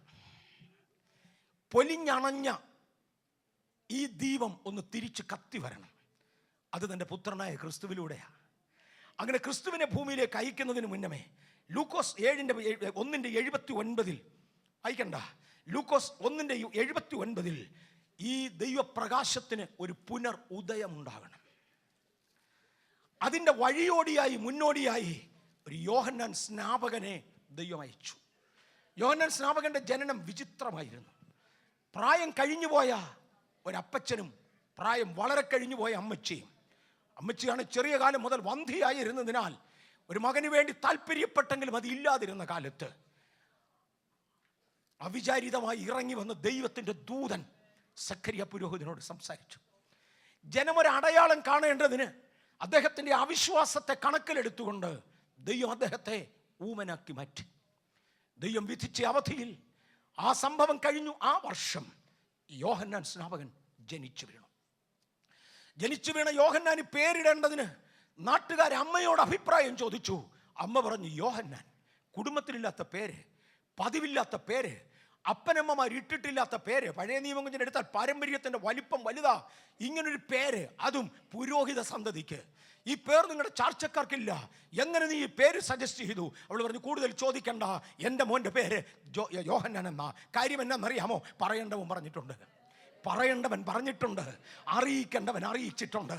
എവിടെ എഴുതിയിരിക്കുന്നു? ആര് പറഞ്ഞു? ഇപ്പോൾ പേര് കൊണ്ടിടാൻ ആര് പറഞ്ഞു? മിണ്ടാതിരിയടാ, പറയേണ്ടവൻ പറഞ്ഞു, പറയേണ്ടവൻ പറഞ്ഞു. നാട്ടുകാർ ചേർന്ന് പറഞ്ഞു, നീ തന്നെ തീരുമാനിച്ചാൽ ഒക്കത്തില്ല, ഈ ചെറുക്കൻ്റെ അപ്പനെന്ന് പറയട്ടെ. അങ്ങേരാണെ പൊട്ടനല്ലേ? അങ്ങേരുടെ ചെന്ന് ആംഗ്യം കാണിച്ചു വെച്ചു, ഈ കിടക്കുന്ന ഈ കൊച്ചിന് എന്നാ പേരിടേണ്ടത്? അങ്ങേര് പറഞ്ഞു, ഒരു എഴുത്തുപലക കൊണ്ടുപോവാ. എഴുത്തുപലക കൊണ്ടുവന്നു. ആ എഴുത്തുപലകയിൽ അദ്ദേഹം എഴുതി യോഹന്നാൻ. എന്നെ കാര്യമെന്നറിയാമോ? പറയേണ്ടവനെ കാര്യം പറഞ്ഞതാ. ഇത് പറഞ്ഞു തീരുകയും ഇത് എഴുതി തീരുകയും ജനം അമ്പരപ്പെട്ടു. അദ്ദേഹത്തിന്റെ വാ തുറന്നു. ഹല്ലേലൂയ. 9 മാസമായി അടച്ചു പൂട്ടിയിരുന്ന വാ തുറന്നുകൊണ്ട് പ്രവചന ശബ്ദവുമായി തന്റെ അദ്ദേഹം എഴുന്നേറ്റ് വന്നു. മറക്കല്ലേ, ശബത്ത് നാൾ തോറും ആരാധനയ്ക്ക് അവസരം കിട്ടുമ്പോഴൊക്കെ ദേവാലയത്തിൽ കയറി പഴയ ചൊല്ലുകൾ വാതോരാതെ ചൊല്ലിയവനായ സെക്കരിയ പുരോഹിതന്, പഠിച്ച പ്രസംഗങ്ങള് നാളുതോറും പറഞ്ഞുകൊണ്ടിരുന്ന സെക്കരിയ പുരോഹിതന്, പാരമ്പര്യത്തിന്റെ ചട്ടങ്ങൾ നാളുതോറും അഴിച്ചുവിട്ടിരുന്ന പുരോഹിതന് തമ്പുരാൻ പറഞ്ഞു, കുറെ നാൾ നീ ഒന്നും മിണ്ടാതിരി. ഏറെക്കുറെ 1 വർഷത്തിന് താഴെ ഒരു കാലയളവ് മിണ്ടാതിരുന്ന ശേഷം തിരിച്ചു തമ്പുരാൻ തന്റെ നാവ് ഒന്ന് തുറന്നു. നാവ് തുറന്നപ്പോൾ വരുന്നത് പഴയ ചൊല്ലല്ല, പഴയ പാട്ടല്ല, പഴയ പ്രസംഗമല്ല, ആത്മാവിന്റെ ദൂതാണ്. ഹല്ലേലൂയ! സ്വർഗത്തിൽ നിന്ന് ഉദയം നമ്മെ സന്ദർശിച്ചു. ഹല്ലേലൂയ! ഏദനിൽ തകർന്നു പോയ വെളിച്ചം, ഏദനിൽ നഷ്ടപ്പെട്ട ദൈവപ്രകാശം, തേജസ്സും ബഹുമാനവും അത് മുഴുവനും മടങ്ങി വരുവാൻ തിരിച്ചതൊന്ന് ഉദിക്കാൻ പോകുകയാ. ബേഥേൽ ഈ വർഷം അതൊന്ന് ഉദിച്ചു വരികയാ. നമ്മിലൊന്ന് ഉദിക്കട്ടെ. ബേഥേലേറ്റ് നമ്മിലൊന്ന് ഉദിക്കട്ടെ. അദ്ദേഹം ഒരു സംഗീതവുമായി ആരംഭിച്ചു, ഒരു പ്രവചന ഗാനവുമായി ആരംഭിച്ചു. പ്രവാചകന്മാർ പാടും, പ്രവാചകന്മാർ പ്രവചിക്കും, പ്രവാചകന്മാർ പ്രവചന ക്രിയകൾ നടത്തും. അദ്ദേഹം പാടാൻ തുടങ്ങി, ഉദയം നമ്മെ സന്ദർശിച്ചു. എന്നിട്ട് പറയുക, പൈതലേ, ഇപ്പഴിഞ്ഞോട്ട് പിറന്നു വീണ കുഞ്ഞേ, പേരിടാൻ തുടങ്ങുന്ന കുഞ്ഞേ, നീ ആ വെളിച്ചമല്ല, നീ അതിന് സാക്ഷ്യം പറയാൻ വന്നവനാ, നീ ആ വെളിച്ചത്തിന് വഴിയൊരുക്കാൻ വന്നവനാ. ഇന്ന് ഇതിനകത്തിരിക്കുന്ന ദൈവ പൈതലേ, നിങ്ങളാരും പരിശുദ്ധാത്മാവല്ല, പക്ഷെ പരിശുദ്ധാത്മാവിന് വഴിയൊരുക്കുവാൻ, പരിശുദ്ധാത്മാവിനൊന്ന് വസിക്കുവാൻ, പരിശുദ്ധാത്മാവിനൊന്ന് ചലിക്കുവാൻ നാം ഒരു വാഹനമാ. ഹല്ലേലൂയ! നാം ഒരു വാഹനമാ, നാം ഒരു വാഹനമാ, നാം ദൈവത്തിന്റെ വാഹനമാ. ഹേ യോഹന്നാനെ, നീ ദൈവമല്ല, നീ വെളിച്ചമല്ല, വെളിച്ചത്തിന് സാക്ഷ്യം പറയാൻ വന്നവനാ, വഴിയൊരുക്കാൻ വന്നവനാ. നീയോ പൈതലേ, അത്യുന്നതന്റെ പ്രവാചകൻ എന്ന് വിളിക്കപ്പെടും. മോനെ, എന്നെ വിളിച്ച പുരോഹിതനെന്നാ, എന്നെ വിളിച്ചത് പുരോഹിതനെന്നാ. ആ ജോലി ഞാൻ സത്യമായി നിർവഹിച്ചു. എന്നെ ഏൽപ്പിച്ചത് ആത്മാർത്ഥതയോടെ ചെയ്തു. പക്ഷെ മോനെ, നീ ഇവിടെ നിൽക്കത്തില്ല. ബേഥേൽ ദൈവം എന്നെ വർഗീസിനെ ഏൽപ്പിച്ചത് ചെയ്തു. ഇതിനപ്പുറത്തോട്ട് ചെയ്യുവാൻ ദൈവം ഇതിനകത്തുനിന്ന് ഒത്തിരി പേരെ കൂടെ വളർത്തട്ടെ, സഭയെ ദൈവം വളർത്തട്ടെ. ഇതിൻ്റെ അപ്പുറത്തോട്ട് ചെയ്യാൻ പ്രായമായ സെക്കരിയാവ് വാർദ്ധക്യപ്രായത്തിൽ ഒരു കുഞ്ഞിനെ കണ്ട് മുഖത്തോട്ട് നോക്കിക്കൊണ്ട് പറയുകയാ, എന്നെ പുരോഹിതനെന്ന് അറിഞ്ഞു, നിന്നെ അറിയുന്ന അതല്ല, നീ അത്യുന്നതന്റെ പ്രവാചകനാ. നീയോ പൈതലേ, വെളിച്ചത്തിന് സാക്ഷ്യം നിൽക്കാൻ വന്നവനാ, നീ വഴിയൊരുക്കാൻ വന്നവനാ. ഉദയം നമ്മെ സമീപിച്ചു, നീ അതിന് വഴിയൊരുക്കാൻ വന്നവനാ. ദൈവത്തിൻ്റെ ദീപമായിരുന്നു, പ്രകാശം കത്തിക്കുവാൻ വഴിയൊരുക്കാൻ വന്നവനാ. യോഹന്നാൻ സ്നാപകനെ കുറിച്ച് യേശു പറഞ്ഞത് യോഹന്നാന്റെ സുവിശേഷം 5:35 അവൻ കത്തിജ്വലിക്കുന്ന വിളക്കായിരുന്നു. യോഹന്നാന്റെ സുവിശേഷം 5:35 യേശു പറയുന്ന പദമാ, അവൻ കത്തിജ്വലിക്കുന്ന വിളക്കായിരുന്നു. ദൈവം കത്തിച്ചാൽ കത്തും. വഴിയൊരുക്കാൻ വേണ്ടി വന്നവരെ, കത്തുന്ന വിളക്കെന്നല്ല, പലതിനും പുകയുന്ന വിളക്കെന്ന് പോലും വിളിക്കാൻ കെട്ട വിളക്ക പലതും. പണ്ട് കത്തിയ കഥ പലർക്കും പറയാനുണ്ട്. 100 വർഷത്തിന് മുമ്പേ അപ്പച്ചന്മാർക്കൊരു കത്തലിച്ചാ, അതിൻ്റെ സന്തതികളാ ഞങ്ങൾ കെട്ടുപോയി. 50 വർഷം മുമ്പേ എനിക്ക് അഭിഷേകം കിട്ടിയതാ, അന്ന് ഞാൻ കത്തിയതാ, ഇന്നത് ഇല്ല. ഞാനും പറയാറുണ്ട്, വയസ്സായി, പക്ഷെ ഇന്നും കത്താൻ കൃപ തരുന്നുണ്ട്. സ്തോത്രം. യോഹന്നാൻ കത്തി എന്നല്ല എഴുതിയിരിക്കുന്നേ, കത്തിജ്വലിക്കുന്ന വിളക്കായിരുന്നു. ഒന്ന് ജ്വലിക്കുവാൻ നമുക്കൊന്ന് ഏൽപ്പിക്കാം. വിളക്കോടുകൂടെ പാത്രത്തിൽ എണ്ണയുള്ളവരെ നിങ്ങൾ ജ്വലിച്ചുകൊണ്ടിരിക്കും. വിളക്കോടുകൂടെ പാത്രത്തിൽ എണ്ണയുള്ളവരെ നാം ജ്വലിച്ചുകൊണ്ടിരിക്കും. അവൻ കത്തിജ്വലിക്കുന്ന ഒരു വിളക്കായിരുന്നു. അവൻ്റെ വെളിച്ചത്തിൽ നിങ്ങൾ നടക്കുവാൻ ശ്രമിച്ചു, കുറേ നാളത്തേക്ക് അത് ഒത്തു. എന്നാൽ യേശു വരാൻ പോകുകയാണ്. യേശുവിൻ്റെ വഴികാട്ടിയായിരുന്നു. സാക്ഷാൽ വെളിച്ചത്തിൻ്റെ ഉദയം യേശുവിലൂടെ നമ്മൾ കണ്ടു. യെശയ്യാ 9:2 വായിക്കാമോ? ഇരുട്ടിൽ നടന്ന ജനം വലിയൊരു വെളിച്ചം കണ്ടു. അന്ധതമസ്സുള്ള ദേശത്ത് പാർത്തവരുടെ മേൽ പ്രകാശം ശോഭിച്ചു. മതി. യേശുവിൻ്റെ ജനനത്തെക്കുറിച്ച് യെശയ്യാ പ്രവാചകൻ പണ്ട് വിളിച്ചു പറഞ്ഞു, ഇരുട്ടിൽ നടന്ന ജനം വലിയൊരു വെളിച്ചം കണ്ടു. നഫ്താലി പ്രദേശങ്ങളിലുള്ള ഇരുളിൻ്റെ നാടെന്നറിയപ്പെട്ടിരുന്ന ഗലീലയിലൂടെ അക്ഷരീകമായി സഞ്ചരിക്കുന്ന, ഗലീല എന്നത് ഇരുട്ടിൻ്റെ നാടെന്ന, ഇരുട്ടിൻ്റെ നാടിലൂടെ സഞ്ചരിച്ച അക്ഷരീകമായ യേശുവിനെ കുറിച്ചുള്ള അക്ഷരീകമായ ദൂതായത്. പക്ഷേ യെശയ്യാവ് തന്നെ മറക്കാതെ ബാക്കിയും കൂടെ പറഞ്ഞു, കുരുട്ട് കണ്ണുകളെ തുറക്കുവാൻ ഞാൻ അവനെ അഭിഷേകം ചെയ്യും. ഞാനിവിടെ വന്നോളാം. യോഹന്നാന്റെ സുവിശേഷം 1:4 യേശു ജീവിപ്പിക്കുന്ന വെളിച്ചമാണ്. ഞാൻ കഴിഞ്ഞ ദിവസം വേറൊരു വിഷയം പഠിക്കേണ്ടതിന് തിരുവചനം എടുത്ത് പഠിച്ചപ്പോൾ വെളിച്ചം, ജീവൻ, ചൂട് എന്ന 3 പദങ്ങളെ, നമ്മൾ മലയാളത്തിൽ സാധാരണ ഉപയോഗിക്കുന്ന 3 പദങ്ങളെ ഒരുമിച്ച് ചേർത്തുകൊണ്ടാണ് ദൈവിക വെളിച്ചം എന്ന പേരിൽ പർ എന്ന പദം എബ്രായയിൽ ഉപയോഗിച്ചത്. അവിടെ വെളിച്ചമെന്നോ ജീവനെന്നോ ചൂടെന്നോ ഇതിനെ തർജ്ജമ ചെയ്യാം. അങ്ങനെ ഒരു പദമാണ് ഉപയോഗിച്ചത്. സത്യത്തിൽ ദൈവം പലതിനെയും കമ്പൈൻ ചെയ്യുന്നവനാ. ഒത്തത്തൊടാം, കർത്താവ് പലതിനെയും കമ്പൈൻ ചെയ്യുന്നവനാ. മത്തായിയുടെ സുവിശേഷം 17:2 ഈ യേശുവിനെ മറുരൂപമലയിൽ കണ്ടവർ പറയുന്നത് അവൻ്റെ മുഖം സൂര്യനെ പോലെ പ്രകാശിച്ചു. എനിക്കൊന്ന് അതിനേക്കാൾ വലിയൊരു എക്സാമ്പിൾ പറയാൻ ഇവർക്കാർക്ക് ഇല്ല. അതുകൊണ്ടായിരിക്കും സൂര്യനെയൊക്കെ കരുത്തോട്ടത്. അതിനേക്കാൾ വലിയൊരു എക്സാമ്പിൾ പറയാൻ അപ്പോസ്തലന്മാർക്ക് ഇല്ല. അവൻ്റെ മുഖം സൂര്യനെ പോലെ പ്രകാശിച്ചു. അവൻ്റെ വസ്ത്രം വെളിച്ചം പോലെ പ്രകാശമുള്ളതായിരുന്നു. അവൻ്റെ വസ്ത്രം വെളിച്ചം പോലെ വെണ്ണയുള്ളതായിരുന്നു. ദൈവത്തിൻ്റെ ദൂതന്മാർ പ്രകാശിക്കുന്നവരാണോ സ്വർഗീയ സാന്നിധ്യത്തിൽ വസിക്കുന്നവർ?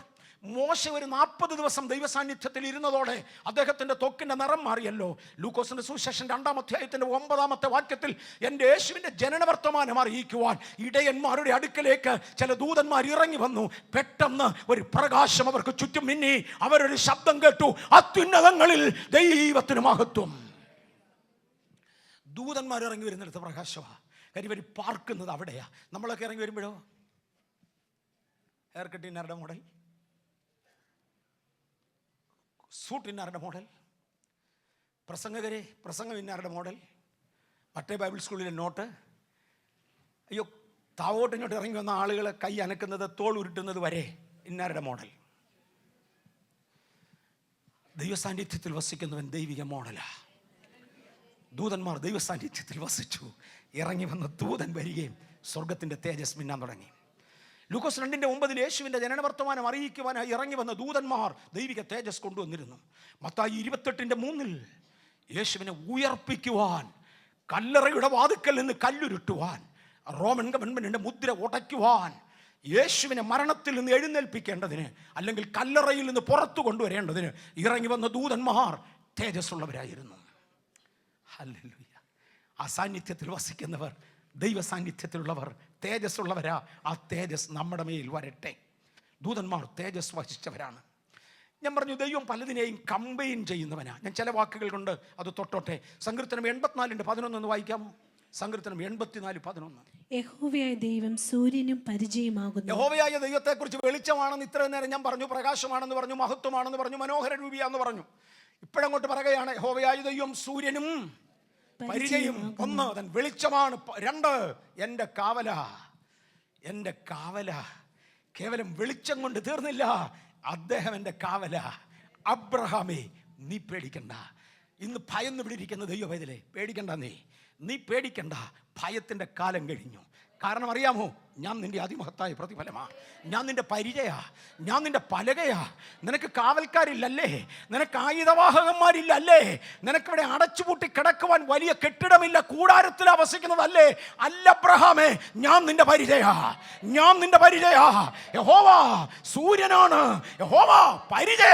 പിന്നെ വായിച്ചു, യഹോവ കൃപയും മഹത്വവും നൽകുന്നു. യഹോവ കൃപയുള്ളവനാ, കൃപ നൽകുന്നു, മഹത്വവും കൃപയും നൽകുന്നു. പിന്നെ നേരോടെ നടക്കുന്നവർക്ക് അവൻ ഒരു നന്മയും മുടക്കുകയില്ല. ഒരു നന്മയും മുടക്കാത്ത ദൈവമാണ്.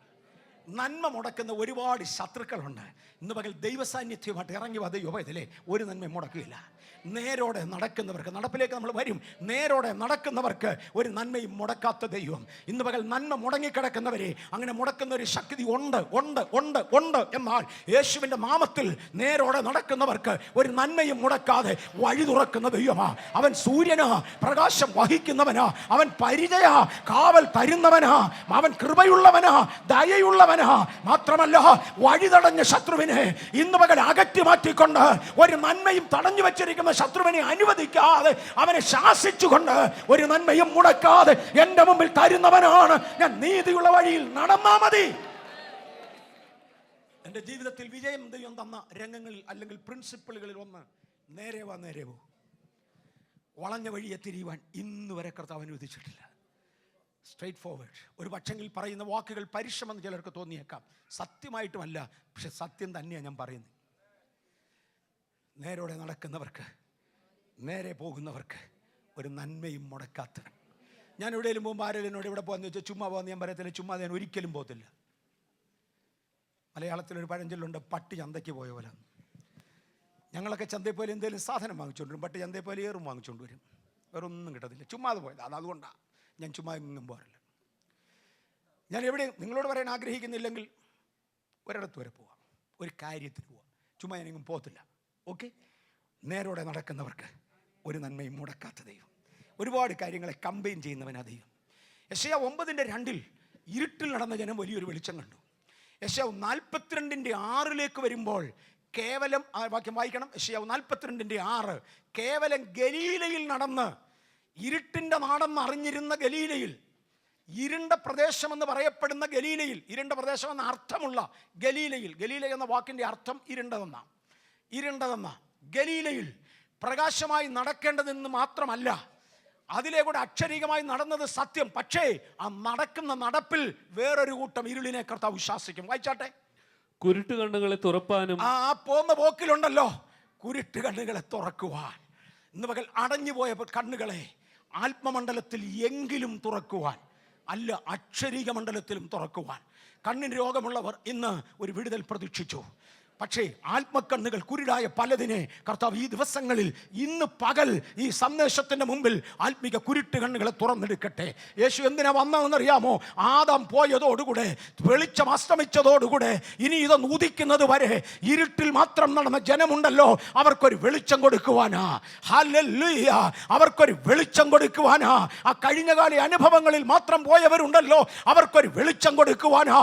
ഇന്ന് പകൽ മതങ്ങളുടെ ഇരുട്ടിൽ, ഇന്ന് പകൽ പല ഇരുളുകളിൽ നടക്കുന്നവരെ നമുക്കൊരു വെളിച്ചം തരുവാൻ, കുരുട്ട് കണ്ണുകളെ തുറക്കുവാൻ. പിന്നെ ബദ്ധന്മാരെ കുണ്ടറയിൽ നിന്നും, ദൈവത്തിന് സ്തോത്രം, ബദ്ധന്മാരെ കുണ്ടറയിൽ നിന്ന് അഴിച്ചു വിടുവാൻ, ബന്ധിച്ച് അകത്തിട്ടിരിക്കുന്ന ചിലതിനെ, ഹല്ലേലൂയ, കടഭാരത്താൽ ബന്ധിക്കപ്പെട്ടതിനെ, ആത്മിക വളർച്ചയില്ലാതെ ബന്ധിക്കപ്പെട്ടതിനെ, മതതത്വങ്ങളിൽ ബന്ധിക്കപ്പെട്ടതിനെ, സമുദായ പ്രമാണങ്ങളിൽ ബന്ധിക്കപ്പെട്ടതിനെ യേശുവിൻ്റെ നാമത്തിൽ അഴിച്ചു വിടുവാൻ. ഹല്ലേലൂയ.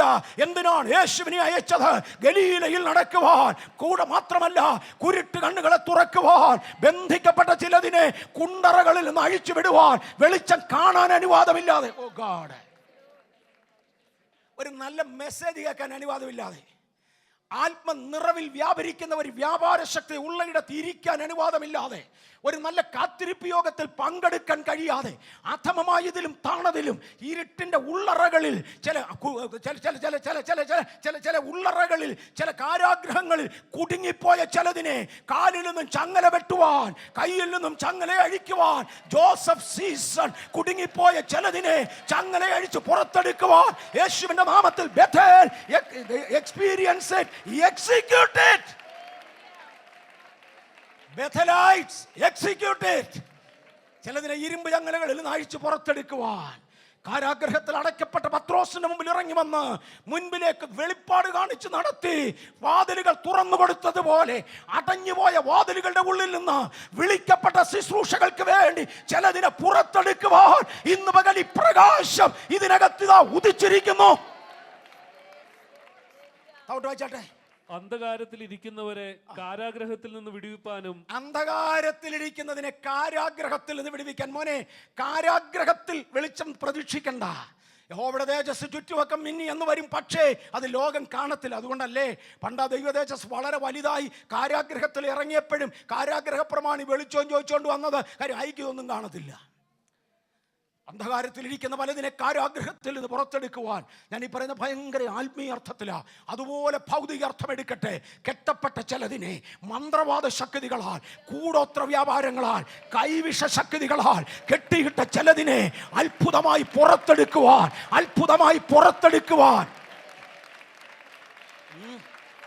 ഹല്ലേലൂയ, അത്ഭുതമായി പുറത്തെടുക്കുവാൻ ബേഥേൽ ഒരു ദൈവാഭിഷേകം ദൈവം നമ്മുടെ മേൽ പകർന്നതല്ലേ, നാം അത് അനുഭവിച്ചേ മതിയാകൂ.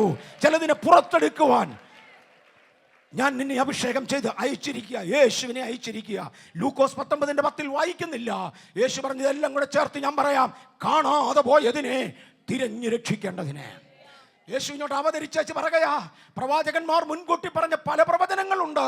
സമ്മറൈസ് ചെയ്ത് ഞാൻ പറയാം. കാണാതെ പോയ ചിലതിനെ കണ്ടെടുക്കേണ്ടതിന്, ഇന്ന് പകൽ കാണാതെ പോയ ചിലതിനെ കണ്ടെടുക്കേണ്ടതിന് വേണ്ടി യേശു ഇറങ്ങി വന്നിരിക്കയാ. അതിനുവേണ്ടി യേശു എവിടെല്ലാം തേടി, കടലിറമ്പിൽ ഇറങ്ങിച്ചെന്നു, അവിടെയുള്ളവരെ കണ്ടു.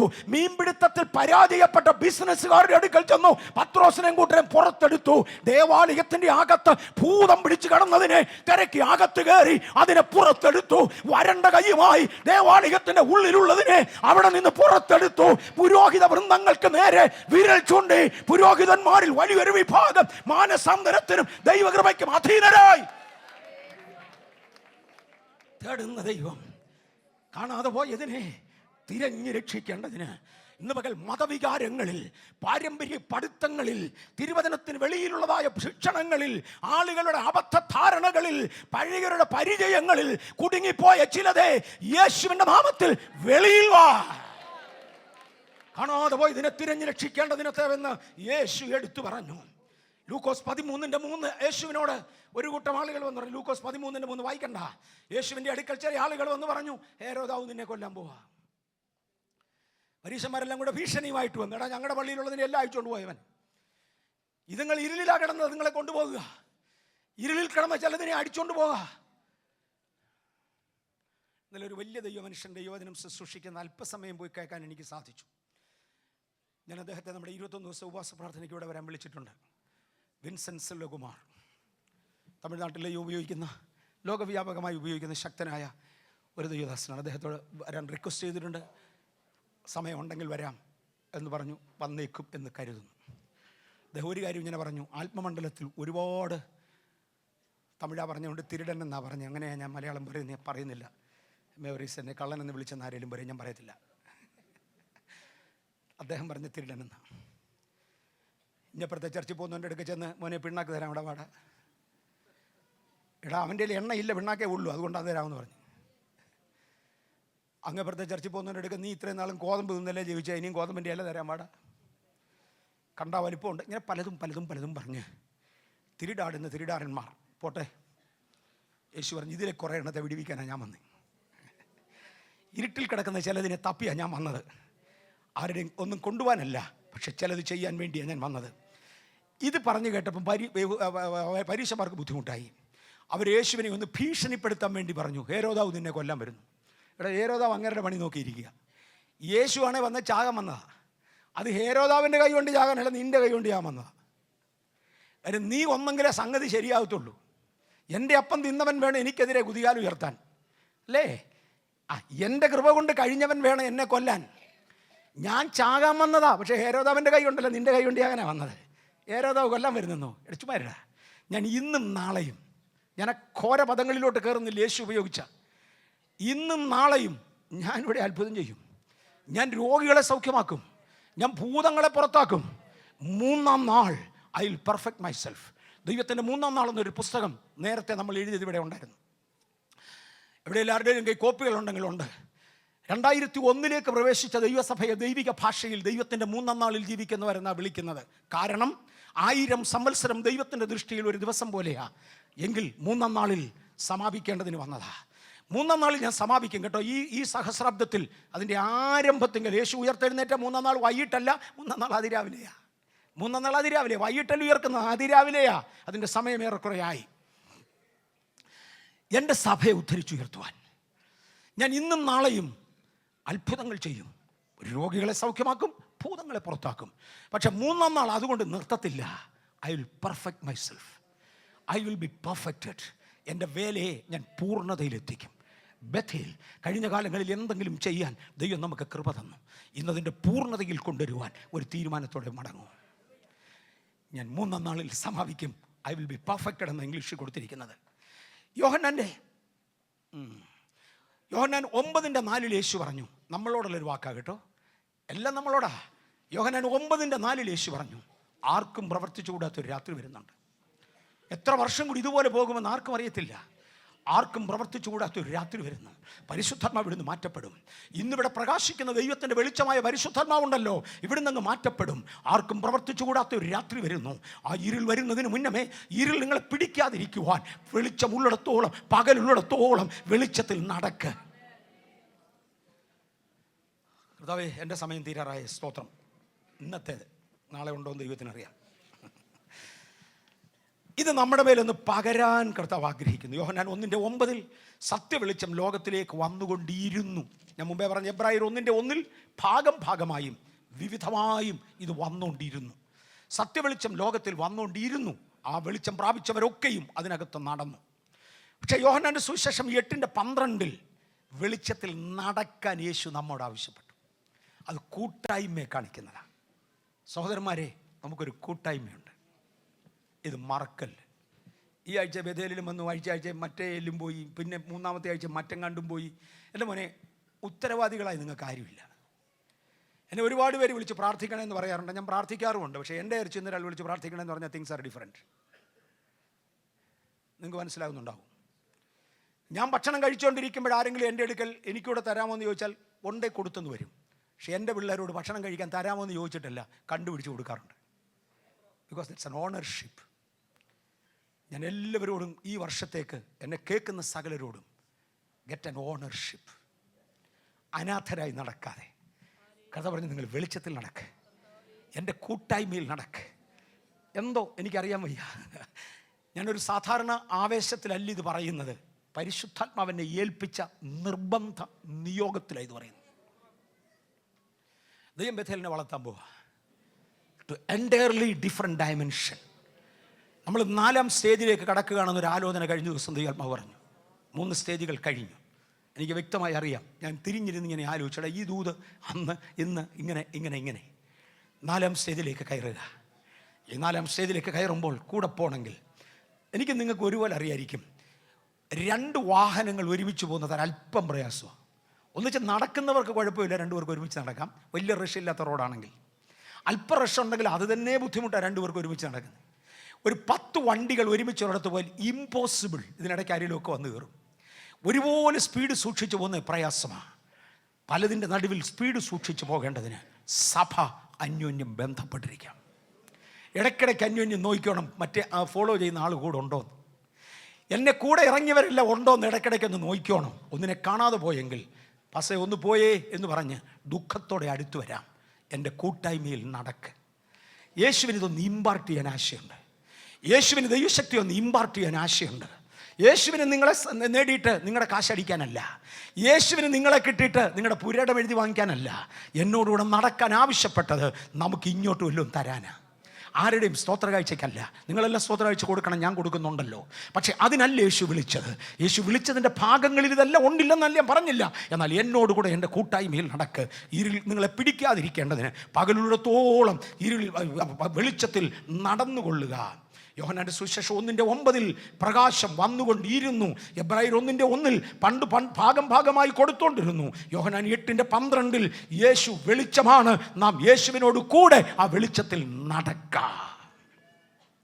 12:35-36 വെളിച്ചത്തിൽ വസിക്കുക. ഇടയ്ക്ക് ഇവിടെ ഇടയ്ക്ക് അവിടെ ഇതന്നെ ഇടപെട ഇങ്ങനെയൊക്കെ പോകുന്നേ. ഐ ഡോണ്ട് നോ ആരുടെയൊക്കെ ഹൃദയങ്ങളോട് ദൈവം ഇടപെടുന്നേ. Be careful. ഒരു കുടുംബത്തിൻ്റെ ഉത്തരവാദിത്വം നമുക്ക് ഏറ്റെടുത്തേ പറ്റൂ. ആളുകൾ എൻ്റെ അടുക്ക വന്ന് കംപ്ലൈൻറ്റ് പറഞ്ഞിട്ടുണ്ട്, ഞാൻ വിവാഹിതനാണ്. ഇടയ്ക്കൊക്കെ വീട്ടിലും പോവും, ഇടയ്ക്ക് വേറെയും പോവും.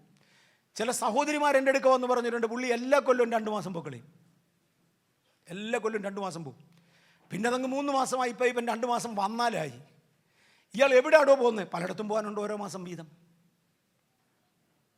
അതിനെ ഫാമിലി എന്ന് വിളിക്കുമോ? It is nonsense. നമുക്ക് ദൈവത്തോടുകൂടെ നടക്കാം. ദൈവവുമായും ദൈവസഭയുമായും നമുക്കൊരു കൂട്ടായ്മ ബന്ധമുണ്ട്. നാൾതോറും ദൈവകൃപയിൽ ഉറച്ചുറച്ചു വരുവാൻ വെളിച്ചമുള്ളിടത്തോളം അതിൽ നടക്കാം. യോഹന്നാൻ 12:35-36 വെളിച്ചത്തിൽ വസിക്കാം. എഫെസ്യർ 5:14 വായിച്ചോ. ഉറങ്ങുന്നവനെ ഉണർന്ന് മരിച്ചവരിൽ നിന്ന് എഴുന്നേൽക്കാം. ഉറങ്ങുന്നവനെ ഉണർന്ന് മരിച്ചവരുടെ ഇടയിൽ നിന്ന് എഴുന്നേൽക്കാം. എന്നാൽ ക്രിസ്തു നിന്റെ മേൽ പ്രകാശിക്കും. എന്നാൽ ക്രിസ്തു നമ്മുടെ മേൽ പ്രകാശിക്കും. ഒന്ന് ഉണരുവാൻ എത്ര പേർ തയ്യാറാകും? ഉറങ്ങുന്നവനൊന്നും അറിയുന്നില്ല. അവൻ ചത്തതല്ല, ആരും തെറ്റിദ്ധരിക്കരുത്, ചത്തതാണ്. നല്ല ചത്തതല്ല. എഴുന്നേൽപ്പിക്കാൻ നോക്കിയാൽ എഴുന്നേക്കും. ഒരു പുരോഗമനവും എനിക്കില്ല, യാതൊരു മുന്നേറ്റവും ഇല്ല. 2015 ആദ്യത്തെ ഞായറാഴ്ചത്തെ പോലെ തന്നെ ഈ ഞായറാഴ്ച, കഴിഞ്ഞ വർഷം 1-ാം ഞായറാഴ്ച ഇതേ ഭാഗമാണ് വായിച്ച, ഈ ഞായറാഴ്ച ഈ 1 വർഷത്തിൻ്റെ 1-ാം മാസം ഇത് തന്നെ. മോനെ നീ ഉറങ്ങുക, അതുകൊണ്ടാ. ചത്തതല്ല. ഉറങ്ങുന്നവനെ ഒരു ഇൻസ്ട്രക്ഷൻ. വെളിച്ചത്തിൽ നടക്കാത്തവരെ നടക്ക്, സ്ഥിരം വസിക്കാത്തവരെ വസിക്ക്, ഉറങ്ങുന്നവനെ ഉണര്, മരിച്ചവരുടെ ഇടയിൽ നിന്ന് എഴുന്നേര് എന്ന് പറഞ്ഞതിൻ്റെ അർത്ഥം എന്നാ? ഒരളവിന് മേളിൽ ഉറങ്ങിയാൽ നീയും പോകാം. ഉറങ്ങി അങ്ങ് നിത്യ ഉറക്കമായിപ്പോയി പലരും. ഉറങ്ങുന്നവനെ ഉണർന്ന് മരിച്ചവരുടെ ഇടയിൽ നിന്ന് എഴുന്നേൽക്ക്. എന്നെപ്പോലെ ഉറങ്ങിയ ഒരുവൻ നട്ടപ്പോഴും ഒരു പറ, പറിച്ചപ്പോഴും ഒരു പറ, അങ്ങേരും കാലം കഴിഞ്ഞ് വിടുന്ന് പോയി, ഒന്നും വളർന്നിട്ടില്ല. ഞാനൊന്ന് ഉണരാൻ പോവാ.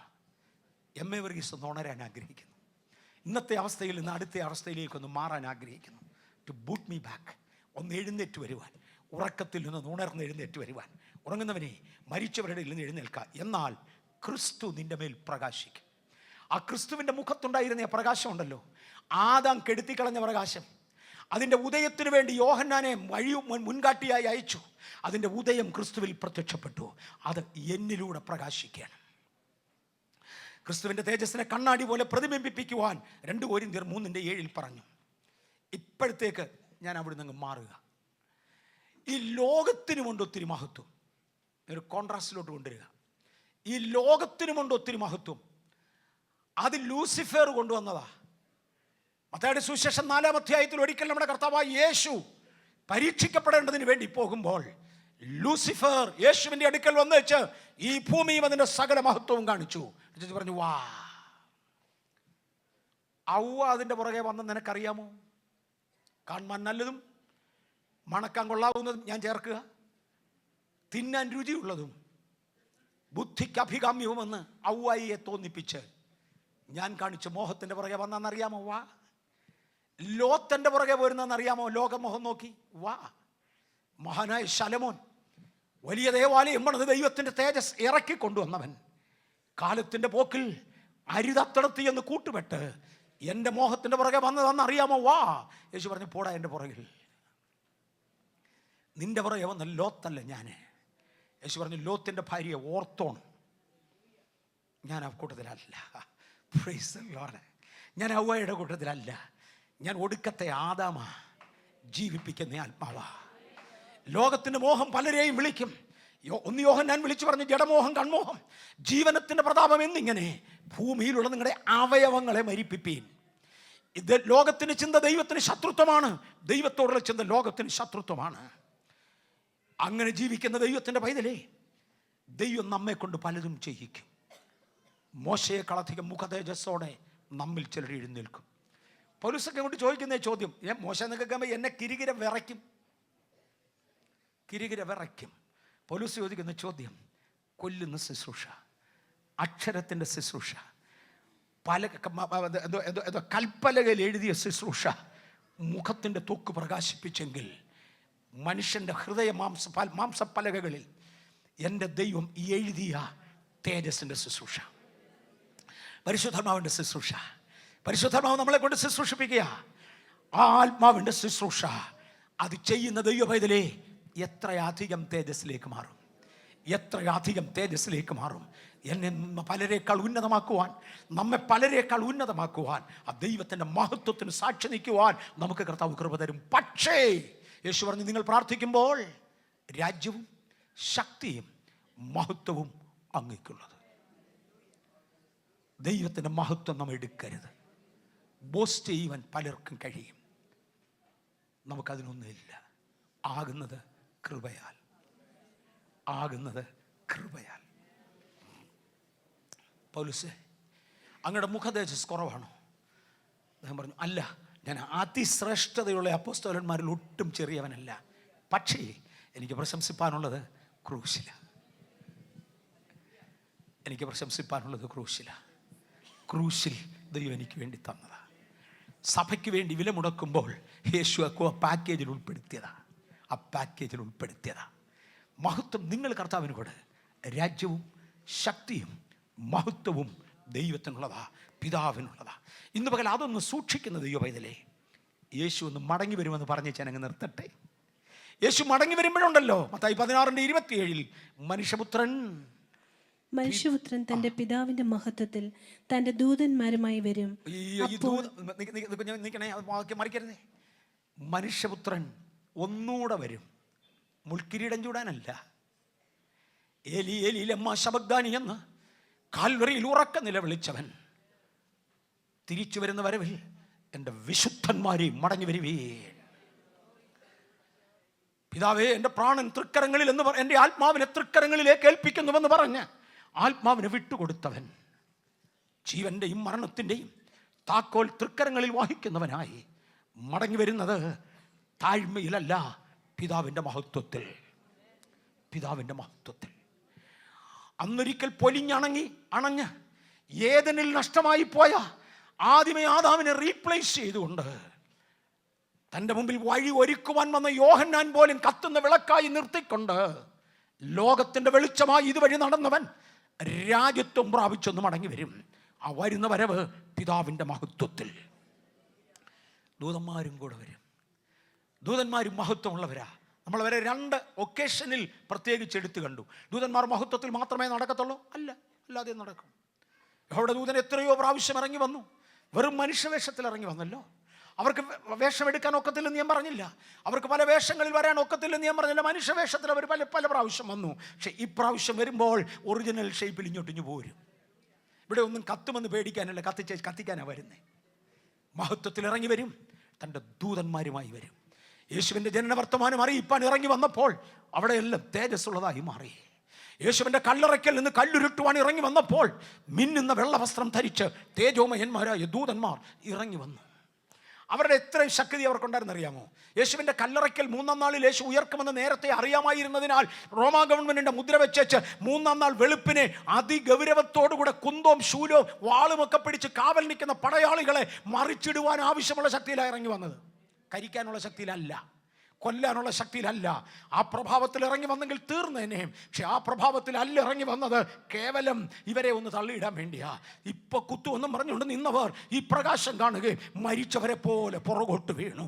ഇന്ന് പകൽ ഈ ദിവസങ്ങളിൽ എൻ്റെ ദൈവത്തിൻ്റെ പൈതലേ, എൻ്റെയും നിങ്ങളുടെയും മുമ്പിലുള്ള ചില എതിരാളികളെ പുറകോട്ട് മറിക്കേണ്ടതിന് ഒരു ദൈവശക്തിയുമായി ദൈവ സാന്നിധ്യം ഇറങ്ങി വരട്ടെ. ഒരു ദൈവശക്തിയുമായി ദൈവ സാന്നിധ്യം ഇറങ്ങി വരട്ടെ. ദൂതന്മാർ ഇറങ്ങി വരട്ടെ. നമ്മൾ പറഞ്ഞെങ്കിലേ സംഭവിക്കത്തുള്ളൂ. വിശുദ്ധ ദൂതന്മാരെ ദൈവജനത്തിന് മുമ്പിൽ വഴി തുറക്കേണ്ടതിന് എതിരായി നിൽക്കുന്ന ശക്തികളെ മറിച്ചിട്ട് വ്യാപരിക്കുന്ന ദൈവിക പ്രഭയിൽ നിങ്ങൾ ഇറങ്ങി വന്നേ മതിയാകൂ. എൻ്റെ മനുഷ്യപുത്രന്റെ മഹത്വത്തിൽ വെളിപ്പെടും. വായിച്ചാട്ടെ. അപ്പോൾ അവൻ ഓരോരുത്തനും അവനവന്റെ പ്രവൃത്തിക്ക് തക്കവണ്ണം പകരം നൽകും. ഇന്ന് ഇതിനകത്തിരിക്കുന്ന നമ്മെ വിളിച്ച് പ്രവൃത്തിക്ക് തക്കവണ്ണം പകരം തരും. ഗ്രേസ് വട്ടളകിയ ഗ്രേസ് തിയോളജി പഠിപ്പിക്കുന്നവർ പറയും, കൃപയനുസരിച്ച് പ്രതിഫലം തരും. ചുമ്മാതാ. രക്ഷ കൃപയാല, പ്രതിഫലം പ്രവർത്തിക്ക. ഒടുക്കത്തെ നാളിൽ എഴുന്നേറ്റ് വരുമ്പോൾ ലജ്ജയോടുകൂടെ മുഖം മൂടിയവരായി തലകുനിച്ച് നിർത്തേണ്ടതിന് പിശാച് വാരിയെറിയുന്ന കളകളെ തിരിച്ചറിഞ്ഞുകൊണ്ട് ഓരോരുത്തരും അവനവൻ്റെ പ്രവൃത്തിക്ക് തക്കവണ്ണം പ്രതിഫലം കൊടുക്കും. തൻ തേജസ്സിൻ്റെ സിംഹാസനത്തിൽ ഇരുന്ന് രാജാവായി ഭരിക്കുമ്പോൾ നീ 10 പട്ടണത്തിന് അധിപനായിരിക്കുക, നീ 5 പട്ടണത്തിന് അധിപനായിരിക്കുക. നിങ്ങൾ എന്നോടുകൂടെ രാജാക്കന്മാരായി ഭരിക്കുമെന്ന് പറഞ്ഞവനായ ദൈവം ഇന്ന് എത്ര ശത്രുവിനെ നിങ്ങൾ കീഴടക്കി, അതിനൊത്തവണ്ണം നിങ്ങൾക്കൊരു പ്രതിഫലം തരുവാൻ. എത്ര ആത്മാക്കളെ നാം നേടി, അതിനൊത്തവണ്ണം ഒരു പ്രതിഫലം തരുവാൻ. വായിക്കുന്നില്ല, ദാനിയേൽ 12:3 വരുമ്പോൾ ബുദ്ധിമാന്മാർ അന്ന് ആകാശമണ്ഡലത്തിലെ പ്രഭ പോലെയാ. ഇന്ന് നിലത്തെ പൊടി പോലിട്ട് ചവിട്ടുകല്ലേ. എഴുതാനും വരയ്ക്കാനും അറിയാൻ വയ്യാത്തവും പോലും ആത്മീയനെതിരെ കാർട്ടൂൺ വരയ്ക്കും. നിങ്ങൾ മനസ്സിലാകുന്നുണ്ടല്ലേ? ആത്മീയ ഭാഷ എന്തെന്നറിയാൻ വയ്യാത്തവൻ പരിഹാസ ഭാഷയിൽ ആത്മീയനെ അപമാനിക്കും. ഭൂമിയിലെ പൊടി പോലെ ഇന്നിട്ട് ചവിട്ടും. അന്ന് ഞങ്ങൾ വരുന്നത് നിന്ദിതരായിട്ടല്ല, അന്ന് ഞങ്ങൾ വരുന്നത് ആകാശമണ്ഡലങ്ങളിലെ പ്രഭ പോലെയാണ്. ഇതിനകത്തിരിക്കുന്ന ചിലർക്ക് ലജ്ജയുണ്ട്. എന്നോട് കഴിഞ്ഞ ദിവസം പരിശുദ്ധാത്മാവ് ഇങ്ങനെ ഇടപെട്ടി, ഇന്ന് അതെല്ലാം കൂടെ എടുത്ത് ഇളക്കിയിടാൻ എനിക്ക് ഒക്കത്തില്ല, അതോടെ അങ്ങോട്ട് വരുന്നില്ല. ലജ്ജ സഹിച്ചവളെ, നിന്ന സഹിച്ചവളെ, ആ നിന്ന ഹേതുവായി, ലജ്ജഹേതുവായി നിന്റെ മക്കളിൽ ചെതറിപ്പോയവരെ ഞാൻ ഈ ദിവസങ്ങളിൽ തിരിച്ചു കൊണ്ടുവരും. ഓ ഗാഡ്, മനസ്സിലാകുന്നുണ്ടോ? സഭയ്ക്ക് ഇതിൻ്റെ ആത്മീയർത്ഥം കിട്ടുന്നുണ്ടോ? ലജ്ജഹേതുവായി, നിന്ന ഹേതുവായി ഓടിപ്പോയ ചിലതിനെ ഞാൻ തിരിച്ചു കൊണ്ടുവരും. എൻ്റെ ദൈവത്തിന് പലതും ചെയ്യാനുണ്ട്, അത് ദൈവത്തിൻ്റെ നീതിയാ. പക്ഷെ വിട്ടുപോയതിനെ അതുപോലെ കൊണ്ടുവരത്തുള്ളൂ എന്ന് എനിക്കറിയാം. ഗുഡ് ഗാഡ്, മുടിയമ്പുത്രം വന്ന പോലെ ഒരു തിരിച്ചുവരവ് കാണും. Let me leave. അന്ന് മഹത്വത്തിൻ്റെ സിംഹാസനത്തിൽ ഇരിക്കുമ്പോൾ ബുദ്ധിമാന്മാർ ആകാശമണ്ഡലത്തിലെ പ്രഭ പോലെ. അടുത്ത പദം നമുക്കൊന്ന് ഏറ്റെടുക്കാം. പലരെയും നീതിയിലേക്ക് തിരിച്ചവർ, നീതി വിട്ടു പോയ പലതിനെ തിരിച്ചു കൊണ്ടുവന്നവർ, സകല സത്യത്തിലും നടന്നവർ. വിൻസെൻ്റ് സെൽവകുമാർ ഇന്നലെ എടുത്തൊരു പദത്തിനകത്ത് ഇങ്ങനെ പറഞ്ഞു, വിലയേറിയൊരു കാറിനകത്ത് ദൈവം എനിക്ക് ഭയങ്കര അഭിഷേകം തന്നെന്ന് പറഞ്ഞ് നല്ല വസ്ത്രം ധരിച്ചു വന്ന് എന്നും പറഞ്ഞ് ചാടിയാൽ ആത്മാവാന്നാരും തെറ്റിദ്ധരിക്കുന്നത് അല്ല. സകല സത്യത്തിലും നടക്കുന്നെങ്കിൽ ആത്മാവാ. അത് കാറേ വന്നാലും കാളവണ്ടിയെ വന്നാലും, പ്രൈസ് ദി ലോർഡ്, കാറിനായി സ്തോത്രം. സൈക്കിളെ വന്നാലും ചെരുപ്പില്ലാതെ വന്നാലും സകല സത്യത്തിലും നടക്കുന്നെങ്കിൽ അത് ആത്മാവാ. സകല സത്യത്തിലും നടക്കുന്നില്ലെങ്കിൽ അത് ദൈവാത്മാവല്ല. Praise the Lord. എൻ്റെ വാക്കുകളല്ല, ഞാൻ അദ്ദേഹത്തിൻ്റെ വാക്കുകൾ ആവർത്തിക്കുകയായിരുന്നു. ഇതിനകത്തിരിക്കുന്ന ദൈവ പൈതലേ, അന്തിമ ദിവസത്തിൽ യേശു രാജാവായി വരുമ്പോൾ തന്നോട് ഒരുമിച്ച് വാഴുവാൻ നാം ചിലത് ചെയ്യാം. മഹത്വം ഈ ദിവസങ്ങളിൽ വെളിപ്പെടട്ടെ. മുഖ തേജസ് നമ്മിൽ പ്രതിബിംബിക്കട്ടെ. കണ്ണാടി മൂടുപടം മാറിയ നീങ്ങിയ മുഖത്ത് കർത്താവിൻ്റെ തേജസ്സിനെ കണ്ണാടി പോലെ പ്രതിബിംബിപ്പിക്കേണ്ടതിന് കർത്താവെ ഞാൻ എന്നെ വിട്ടുതരുന്നു എന്ന് പറയുന്നവർക്കായി സ്തോത്രം. ഒരു പുത്തൻ സമർപ്പണത്തിലേക്ക് നമുക്ക് വീണ്ടും വരാം. ഞാൻ എന്നും പുതിയ സമർപ്പണത്തിലേക്ക് ആളുകളെ വിളിക്കാൻ ആഗ്രഹിക്കുന്നുണ്ട്. എല്ലാ ആഴ്ചയും ചെയ്യുമെന്നല്ല ഞാൻ പറഞ്ഞത്, കൂടെ ചെയ്യാറുണ്ട്. എന്തിനാണെന്നറിയാമോ? അത് വേണമെന്നേ. വീണ്ടും നമ്മെ ദൈവസന്നിധിയിൽ പ്രതിഷ്ഠിക്കുവാൻ, വീണ്ടും നമ്മെ ദൈവസന്നിധിയിൽ താഴ്ത്തുവാൻ. ചില കൊച്ചു കുഞ്ഞിനെ അമ്മ എടുത്തേച്ച്, നല്ല മോനെ, നല്ല മോളാ, ഐ ലവ് യു എന്ന് ഇംഗ്ലീഷുകാരും പറയും. അങ്ങനെ എപ്പോഴും പറഞ്ഞില്ലേ ലവ് ചെയ്യത്തില്ലയോ? They love each other. അമ്മയും കുഞ്ഞും അല്ലേ, സ്നേഹമില്ലാതിരിക്കുമോ? Then why do you pronounce it? ബന്ധം ഒന്നുകൂടെ അടുപ്പിക്കുക. ഭാര്യ ഭർത്താക്കന്മാരങ്ങനെ പറയുന്നവരുണ്ട്. ഞാൻ അന്തരീക്ഷം കളയുന്നില്ല. നമ്മുടെ നാട്ടിൽ അധികം പേര് അങ്ങനെ ചെയ്യാറില്ല, പക്ഷെ അങ്ങനെ ചെയ്യുന്നവരുണ്ട്. ഞാൻ ഒരിക്കൽ പറഞ്ഞ് 2 ദിവസം അവർ ചെയ്തില്ല, തിരിച്ചു വരും പാർട്ടിയെ കാണുകയില്ല. ഇതെല്ലാം വെറും ടെമ്പററിയാണ്. അതുകൊണ്ട് ഇതൊക്കെ അവർക്ക് ആവശ്യമാണ്. ദൈവകൃപയാൽ ഭാരതീയർക്ക്, പ്രത്യേകിച്ച് ആത്മീയ ലോകത്തിൽ എവിടെ പോയാലും അതല്ല അവരുടെ ബന്ധം വേറൊന്നാണ്. അതുകൊണ്ട് ഈ പദങ്ങളുടെ ആവർത്തനത്തിൻ്റെ ആവശ്യമില്ല. പക്ഷെ ദൈവം നമ്മളോട് ഇടയ്ക്കിടയ്ക്ക് പറയും ഐ ലവ് യു. എന്തിനാണെന്നറിയാം? അല്ലെ നാളെ വരുമ്പോൾ ജീവിതം കൊണ്ടുപോകും. നമുക്ക് ദൈവത്തോടും തിരിച്ചു പറയാം, കർത്താവേ സോമായി. അത് പിശാചും കൂടെ ഒന്ന് കേട്ടോട്ടെ. ഇടപ്പിശാചേ, ഞങ്ങൾ യേശുവിനെ സ്നേഹിക്കുന്നു. ഇടപ്പിശാചേ, ഞങ്ങൾ ദൈവത്തെ സ്നേഹിക്കുന്നു. മൂടുപടം നീങ്ങിയ മുഖത്ത് കർത്താവിൻ്റെ തേജസ്സിനെ കണ്ണാടി പോലെ പ്രതിബിംബിപ്പിക്കുവാൻ കർത്താവേ ഞങ്ങൾ തിരുമുഖത്തേക്ക് നോക്കുന്നു. അങ്ങ് അടിയങ്ങളിലൂടെ പ്രകാശിക്കണമേ. മഹത്വം അങ്ങേക്ക്. എല്ലാ കണ്ണുകളും അരമിനിറ്റത്തേക്കൊന്ന് അടച്ചിട്ട് വെറും 30 സെക്കൻഡ് യേശുവിനെ തങ്ങളുടെ സ്വന്തം രക്ഷിതാവായി ജീവിതത്തിൽ അംഗീകരിക്കാൻ കഴിയാതെ ഞാനും പാടുന്നു, ഞാനും പ്രാർത്ഥിക്കുന്നു, ഞാനും കൂട്ടായ്മയ്ക്ക് വരുന്നു, പക്ഷേ ഞാൻ ഇതുവരെയും യേശുവിന് വേണ്ടി മാത്രം ജീവിക്കുമെന്നൊരു തീരുമാനം എൻ്റെ ജീവിതത്തിൽ ഇല്ല. ഒരു ഉഭയസമ്മതത്തിൻ്റെ പദത്തോടെ യേശുവിന് വേണ്ടി ജീവിക്കുവാൻ ഞാൻ എന്നെ തന്നെ വിട്ടുകൊടുക്കുന്നുവെന്ന് പറയുവാൻ, ഒന്ന് ഈ ടെൻറ്റിൻ്റെ അകത്ത്, ഈ ഓഡിറ്റോറിയത്തിൻ്റെ അകത്ത് ആരെങ്കിലും ഉണ്ടെങ്കിൽ ഞാൻ അവർക്കൊരവസരം കൊടുക്കും. മീഡിയകളുടെ മുമ്പിൽ എന്നെ ശ്രദ്ധിക്കുന്നവരായി ഉള്ളവരോട്, നാളെ DVD-കളിൽ CD-കളിൽ ഏതെങ്കിലുമൊക്കെ വഴിയിൽ ഇത് കാണുന്നവരോട് ഞാൻ ഈ ചോദ്യം ചോദിക്കട്ടെ: നിങ്ങളെ തന്നെ കർത്താവിന് വേണ്ടി ഒന്ന് പ്രതിഷ്ഠിക്കുമോ? ഈ പകൽ എൻ്റെ മുമ്പിലിരിക്കുന്നവരിൽ അങ്ങനെ പ്രതിഷ്ഠിക്കാൻ ആഗ്രഹിക്കുന്നവർ എത്ര പേരുണ്ട്? ഇതുവരെ അങ്ങനെ ഒരു പ്രതിഷ്ഠ എടുത്തിട്ടില്ലാത്തവർ ദയവായി ഒന്ന് എഴുന്നേറ്റ് നിൽക്കുവാൻ ഞാൻ കർത്താവിൽ അപേക്ഷിക്കുന്നു. അങ്ങനെ ആരെങ്കിലും ഉണ്ടെങ്കിൽ ഒന്ന് എഴുന്നേറ്റ് നിൽക്കാൻ അപേക്ഷിക്കുന്നു. എൻ്റെ ജീവിതം ഞാൻ കർത്താവിന് വേണ്ടി പ്രതിഷ്ഠിക്കുക. ആരെങ്കിലും അങ്ങനെ ഉണ്ടെങ്കിൽ ഒന്ന് എഴുന്നേറ്റ് നിൽക്കാൻ ഞാൻ ആവശ്യപ്പെടുക. ഞാൻ ആരും ഇതിനകത്ത് കാണുന്നില്ല, ഇതൊരു സഭായോഗമാണ്. ഒരുപക്ഷെ എല്ലാവരും കർത്താവിന് വേണ്ടി പ്രതിഷ്ഠിച്ചവരാകാം. പക്ഷെ ഒറ്റ കേസ് ഉണ്ടെങ്കിൽ I don't want to take a risk. അങ്ങനെ ഉള്ളവരുണ്ടെങ്കിൽ ഒന്ന് എഴുന്നേറ്റാട്ടെ. മീഡിയകളിൽ എന്നെ ശ്രദ്ധിക്കുന്നവർ ഇന്ന് പകൽ അങ്ങനെ ഒരു പ്രതിഷ്ഠ എടുക്കാനുള്ളവരുണ്ടെങ്കിൽ നിങ്ങൾ ഇരിക്കുന്നിടത്ത് നിങ്ങളുടെ ഒരു കൈ കഴിയുമെങ്കിൽ നിങ്ങളുടെ സ്ക്രീനിലോട്ട് വെച്ചാട്ടെ. കർത്താവേ, ഇന്ന് പകൽ അങ്ങയ്ക്ക് വേണ്ടി ഏൽപ്പിക്കപ്പെടുന്നവരെ ഞാൻ തൃക്കരങ്ങളിൽ തന്ന് അനുഗ്രഹിക്കുന്നു. ഒരു ദൈവശക്തിയും ദൈവകൃപയും അവരുടെ മേലിരിക്കണമേ. മൂടുപടം നീങ്ങിയ മുഖത്ത് കർത്താവിൻ്റെ തേജസ്സിനെ കണ്ണാടി പോലെ പ്രതിബിംബിപ്പിക്കുവാൻ യേശു ഞങ്ങൾക്ക് കൃപ തരണമേ. അങ്ങ് ഞങ്ങളിലൂടെ പ്രകാശിക്കണമേ. മഹത്വം അങ്ങയ്ക്ക് മാത്രമായിരിക്കും. ഞങ്ങൾ മൺകീടങ്ങളായിരുന്നു. ഒടുക്കത്തെ ആദാമേ ദൈവസന്തതികളാക്കി ദൈവമക്കളാക്കി ഞങ്ങളെ മാറ്റുവാൻ രക്തം കൊടുത്ത് ഞങ്ങളെ വിലയ്ക്ക് വാങ്ങി യേശുവേ ഇതാ തൃപ്പാദത്തിലേ കടിയങ്ങൾ അടുത്തു വരുന്നു. ഞങ്ങളെ താഴ്ത്തുന്ന കർത്താവേ, ഞാൻ ബേഥേലിനെ അനുഗ്രഹിക്കുന്നു. ഇതിൻ്റെ ബൗണ്ടറികൾ വലുതാകട്ടെ. വടക്കോട്ടും തെക്കോട്ടും കിഴക്കോട്ടും പടിഞ്ഞാറോട്ടും പെരുകത്തക്കവണ്ണം, വർദ്ധിക്കത്തക്കവണ്ണം, ദൈവിക നീതി ഞങ്ങളുടെ മേൽ നിവർത്തിക്കത്തക്കവണ്ണം വാതിലുകൾ ഞങ്ങൾ തുറക്കുന്നു. യേശുവിൻ്റെ നാമത്തിൽ ജനം കൂട്ടം കൂട്ടമായി ഉള്ളിലേക്ക് വരട്ടെ. വ്യത്യസ്ത ഭാഷകളിൽ വിവിധ ആരാധനയുടെ ഇടങ്ങളിൽ ദൈവശക്തി വ്യാപരിച്ചുകൊണ്ട് ആത്മാക്കൾ അകത്തു വരുവാൻ യേശുവിൻ്റെ അധികാരത്തിൽ ഇന്ന് പകൽ ഞങ്ങൾ ആവശ്യപ്പെടുകയാണ്. വിശുദ്ധ ദൂതന്മാരെ, അതിനുവേണ്ടി ഇറങ്ങി വരിക. വ്യത്യസ്ത രാജ്യങ്ങളിൽ, വ്യത്യസ്ത ഔട്ട് സ്റ്റേഷനുകളിൽ, വ്യത്യസ്ത ബ്രാഞ്ചുകളിൽ ഒരു വളർച്ച ഞങ്ങൾ പ്രഖ്യാപിക്കുന്നു. ബാംഗ്ലൂരിൽ ഞങ്ങൾ ഒരു വളർച്ച പ്രഖ്യാപിക്കുന്നു. ദൈവസഭകൾ വളരട്ടെ. ഈ ദേശത്ത് ഞങ്ങളെ അനുഗ്രഹിച്ച ദൈവമേ, അങ്ങയുടെ ജനത്തെ ഞാൻ വീണ്ടും ആ ദൈവിക കാവലിൽ ഏൽപ്പിച്ച് അനുഗ്രഹിക്കുന്നു. അങ്ങ് കാവലാണ്, സൂര്യനാണ്, പരിചയാണ്, എൻ്റെ പ്രശംസയാ, എൻ്റെ കിരീടമാ, എൻ്റെ ബലമാ, എൻ്റെ കൊമ്പ, എൻ്റെ പരിചയാ. ഹല്ലേലൂയ. എൻ്റെ കോട്ടയാണ്, എൻ്റെ കാവൽക്കാരനാണ്, എന്നെ നീതീകരിക്കുന്നവനാ. അങ്ങ് അടിയന് വേണ്ടി വാദിക്കുന്ന അഡ്വക്കേറ്റാ.